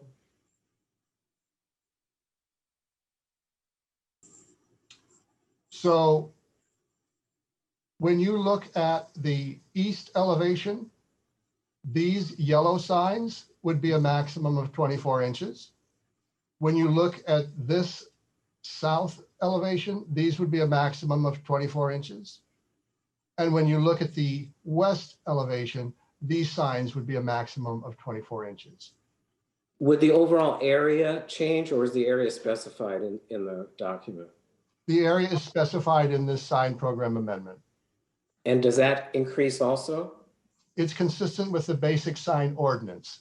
So the basic sign ordinance allows 1 square foot of sign area per lineal foot of tenant frontage. When you look at signs on canopies, they also have a restriction or a limitation or a constraint on them by the basic sign ordinance of not being greater than, I believe it's 30% of the tenant frontage. And that's in the current signage program? That's in the current sign ordinance. And the current signage program conforms to that? The current sign program deviates somewhat from that. What this is trying to do is bring it more closer into conformance with the sign ordinance. And so the current signage program would not allow that much area of signage? The current sign program doesn't include the direct language that comes out of the sign ordinance. So it talks about the height of letters on the canopy signs, but it doesn't include the direction or the guidance in terms of its length.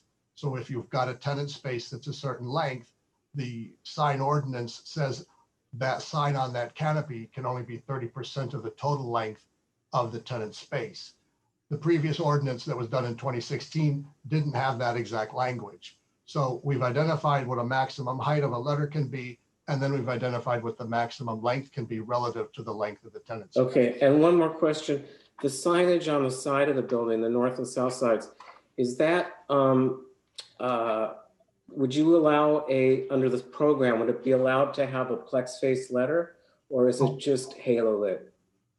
As long as they're channel cut letters, they cannot do cabinet signs or box signs, but they can do either channel cut letters that are either face illuminated or backlit. Okay, and could we modify that and say it could only be channel halo lit and not face lit? Well, you could, but I think that you may be limiting things a bit, because in some cases when you're mounting signs on the canopy, you don't always have a situation. No, not the canopy, the ones on the north and south side, the high signs. You could. Okay, thank you. Other comments, other questions of staff? I had one comment just as I drove down the street. The Hyatt has side signs on it, as well as the project across the street on Amato, as well as the parking structure. So as I drove down, I saw basically side signage. Are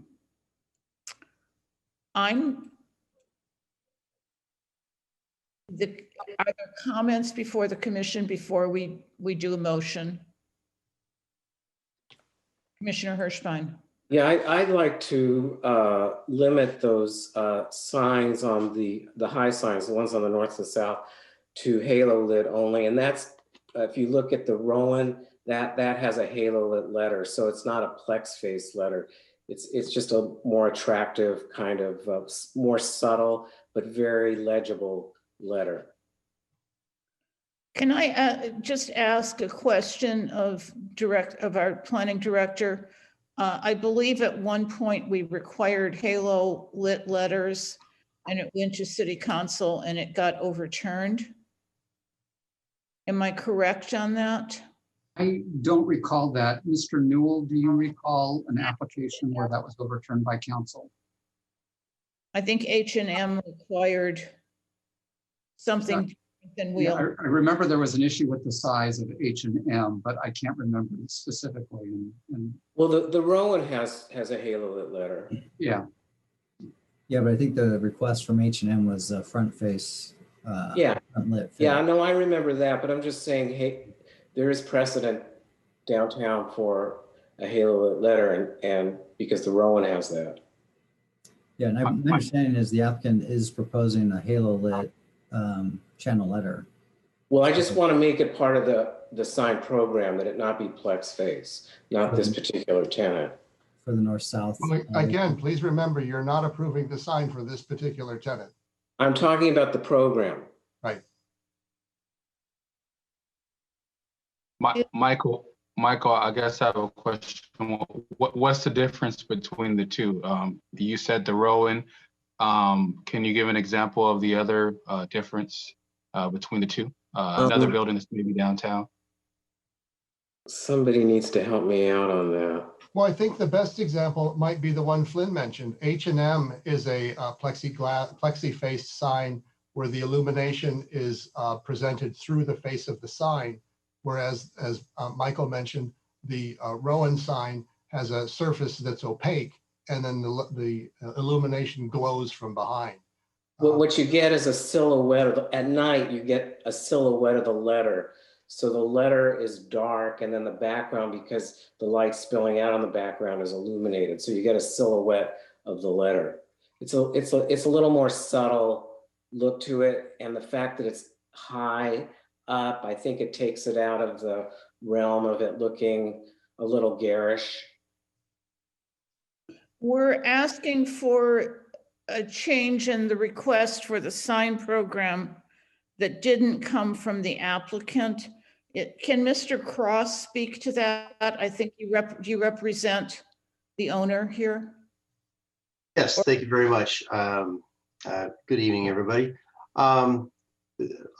Speaking on behalf of the building owner, I can assure you that we have no problem making the wording for the sign program amendment for this third level signage to be a reverse illuminated letters. Obviously, that wouldn't apply to any of the first level tenants. This tenant has got a 10-year lease, and we'll have another 10 years beyond that. I'm 58. The chances of this coming up again, I'm going to be 78. So I'm good with this being a reverse letter. In fact, it was suggested by the building owner because they did not want to have any kind of glow affecting anybody staying in the Hyatt that might step out onto their balconies. So a reverse lit letter for this level signage would be perfectly acceptable. So that's your suggestion for a motion, Commissioner? Yes. And it would apply to the side letters only. The two sign locations specified in the amendment on the north and south ends of the building. And it would apply if there were additional tenants. Yeah, there won't be any more tenants. I think that one thing that's unique about this tenant is that they're taking the entire third level, 18,000 feet. They will be the single largest tenant in the city of downtown Palm Springs. Is staff comfortable with that amendment? Yes. Commissioner Song. Sorry, this is kind of like a delayed question, but Ken, did you say that the West Elm signage is at 24 inches high currently? I think the signage for West Elm that's on the east elevation is 24. That which is on the west elevation is 36. Okay. And we independently approved that years ago, Maria. Right. I wanted to get a scale on the 24-inch high on the east elevation, because potentially this will have 4 signages on the east elevation at 24 inches high. And I think what's helpful, and when you're looking at the signage that's out there for Blaze Pizza and Benyon DeVille and the other stuff that's on the east elevation, it's around 22 to 24 inches. That's why we chose that dimension, because it was already an established height on this building. That seems to make sense. Yes, I remember having this discussion between 18, 20, 22, 24 inches. Okay, thank you. So Commissioner Hirschbein, your motion is to approve the changes to the sign program with the one amendment that it's the letters are reverse illumination or halo letters only. In those 2 locations. On the 2 sides, on the north and south side of the buildings. Yes. That's the motion before us. Is there a second? So would that be on all of the projects going forward, or just for this specific one? This is a sign program for this building. Right. Okay. So is there a second to this motion? I will second. So we have a motion and a second. Do we have any comments? Can you call the roll? Thank you, Madam Chair. Commissioner Hirschbein, Yes. Commissioner Song, Yes. Commissioner Irvin, Yes. Vice Chair Maruzzi, Yes. and Chair Warwick. Yes. Thank you. Motion passes unanimously. Thank you, Mr. Cross. Thank you all very much. Thank you. That didn't really seem like just a dessert. It kind of was like an entree for me. You had mentioned a 5-course meal. I'm sitting here starving. Oh boy, I am too. I'm ready to go home and eat. All right. Good night, everybody. Thank you very much. Thank you all very much. Okay, Planning Commission reports, requests, and comments. Commissioner Hirschbein. Thank you. This is a comment that I've thought a lot about in the last week and a half or 2 weeks, and it's kind of with a heavy heart that I'm saying this. And I'm going to start out by saying in the past, either in AAC or Planning Commission over these years, I've disagreed a lot, or not a lot, but at times with decisions that have been made by council and interpretations made by staff. But there's a particular issue that's come up that I don't think is really open to interpretation that's led to my great disappointment. And that is in the proposed condo project that was approved by council, the one that we turned down right before council approved it. And the analysis by staff that a secured, locked, and facility inside of a condo, being the lobby and some common area, lounges and so forth, qualifies a semi-public or public use under the spirit and the wording of the downtown specific plan. And I believe that analysis was made in an attempt to get the project approved without really considering the implication of what it means to gut a specific plan like that. Because if you can interpret a secured lobby as a semi-public use, then you can construe anything to mean anything else. And you know, we've seen in recent political history that words have meaning, and when you start messing around with the meanings of words, the consequences, unintended or intended, may not be known. And again, it's with a heavy heart, I have to say that I'm losing a bit of confidence in our staff to be able to guide us in analyzing projects and to write a report that's not biased to trying to get something approved by manipulating the meaning of words. And it calls into question my reliance on staff to do that. I would just say in closing to my other commissioners and to AAC that I think we need to be more critical. We have to look at the staff reports with a more critical eye than I thought we needed to, and to not necessarily take for granted that what's presented to us represents what we should be our analysis of it. Our analysis should be independent of what the staff is presenting. And again, it's with a heavy heart I say this because I like staff. I think they're very hardworking, but I think that manipulating word meanings like that is a slippery slope, and it could lead to some unintended consequences down the road.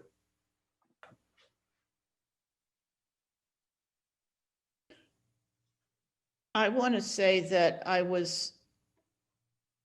don't know if I would go as far as you, but I was shocked when staff analysis came out that the ground floor of that project was 67% retail.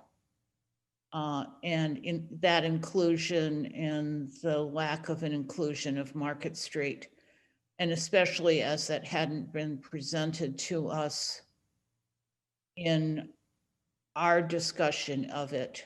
I was surprised that it came up at council, and I actually have discussed that with staff previous to saying this tonight.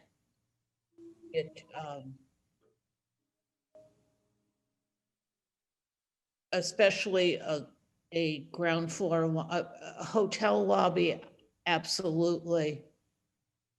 A controlled lobby that will have a doorman where people can't enter. I can't see that that could be construed in that fashion.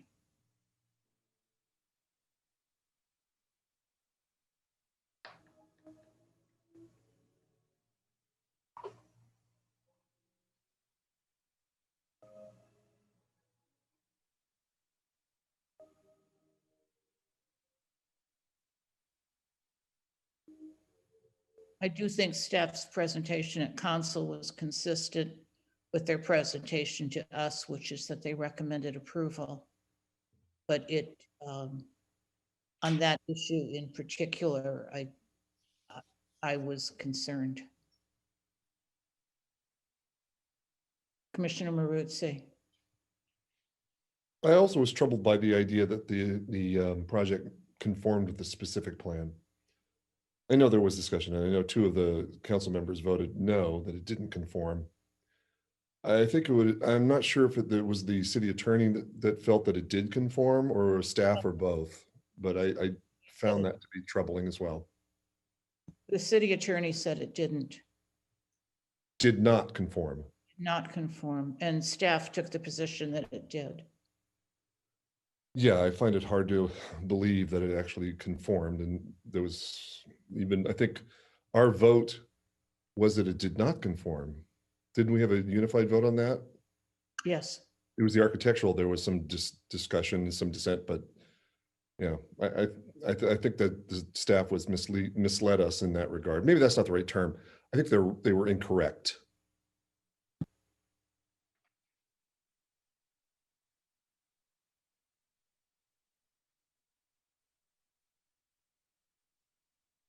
I do know that at council, there was a long discussion between council members, the city attorney, and staff as to whether or not it conformed. I don't think they ever got to a unified place.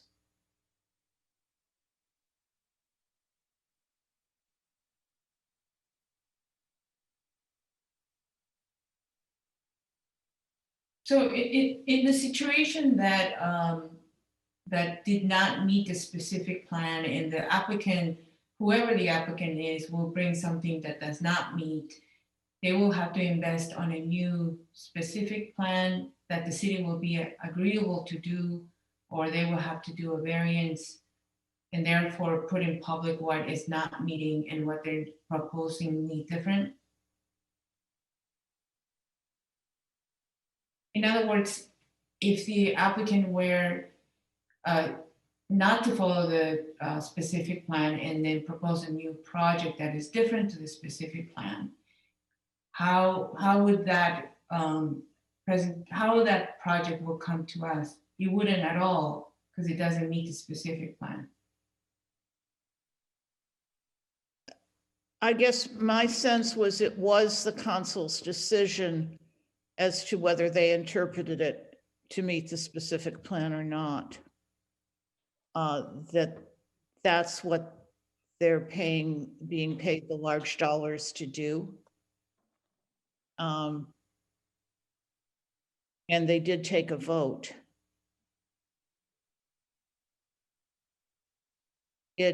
What was this an approval or a denial that I wasn't present in? You were present. We denied the condo building on the Virgin Hotel site across from the park. Okay. And I think we were 5-0 that it didn't meet the specific plan requirements because of the ground floor configuration, although we split on the architecture, and we were a denial on both.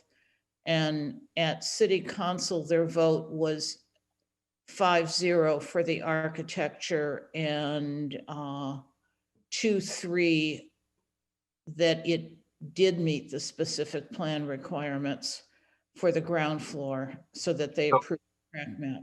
So it was 3-2 approval or 2-3 denial? 2-3 approval. Oh, okay.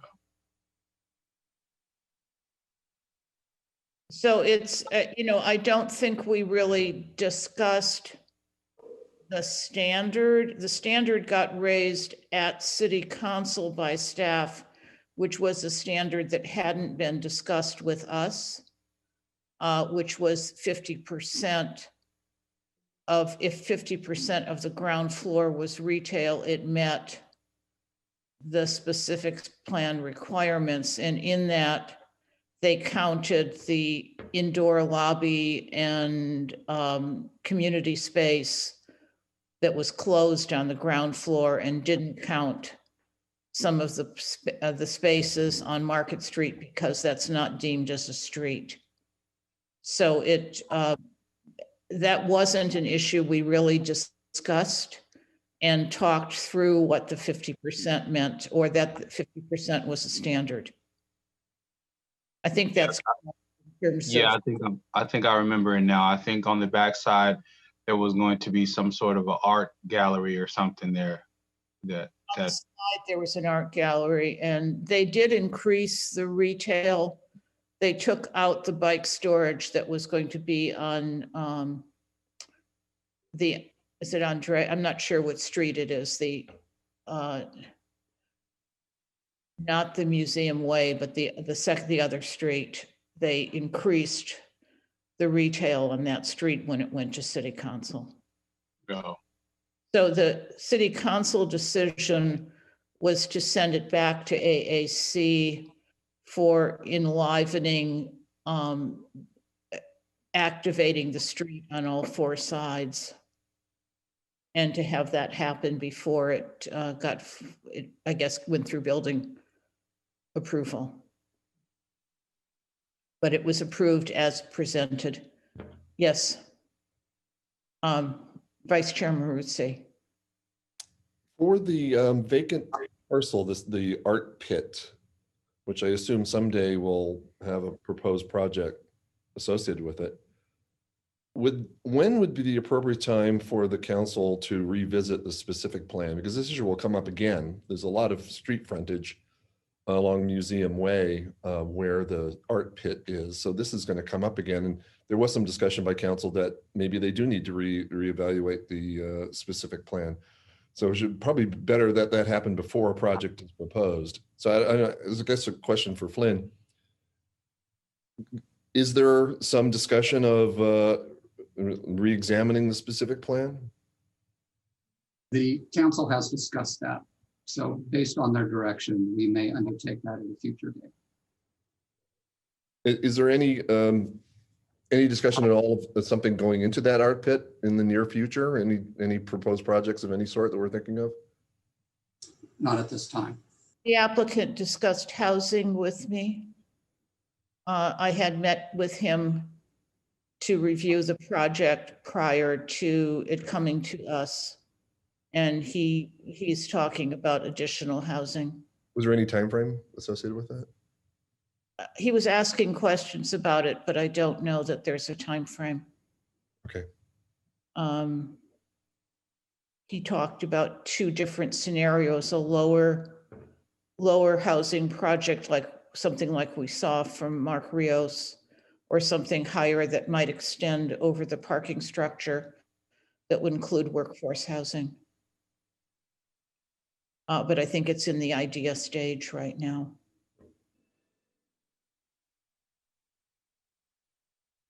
Well, if we're moving on, I'd have something else I'd like to bring up.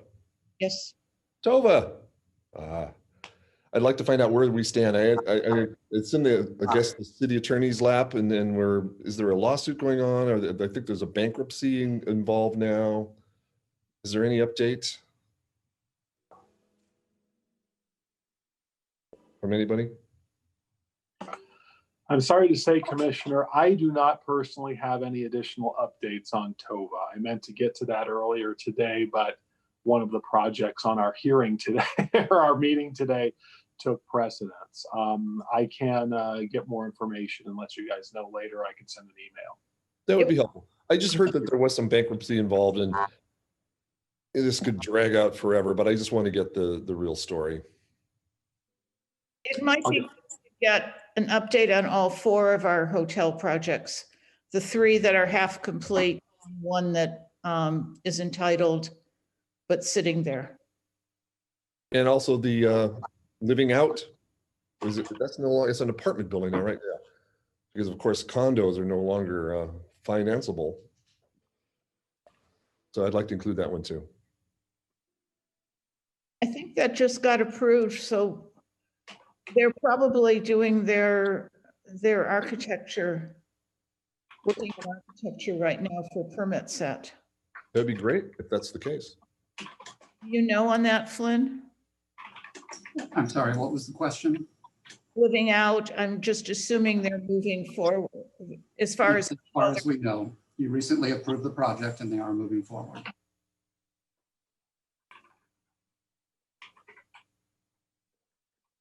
Unless there's any additional comments, we have no items from staff, and so we are ready to end the meeting. Before we do, I just wanted to say that I did get asked, actually, I got some very constructive criticism at the study session that I hadn't paid attention to time and that some of the commissioners were shortchanged in their comments.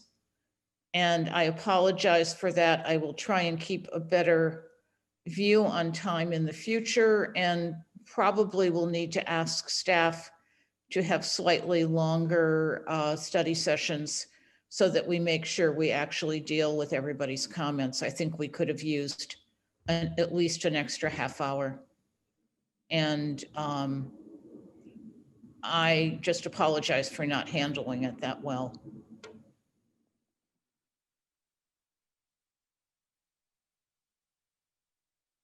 That being said, I think we can end the meeting. This meeting is adjourned until, do we have a date in February? Yes, we do. February the 10th.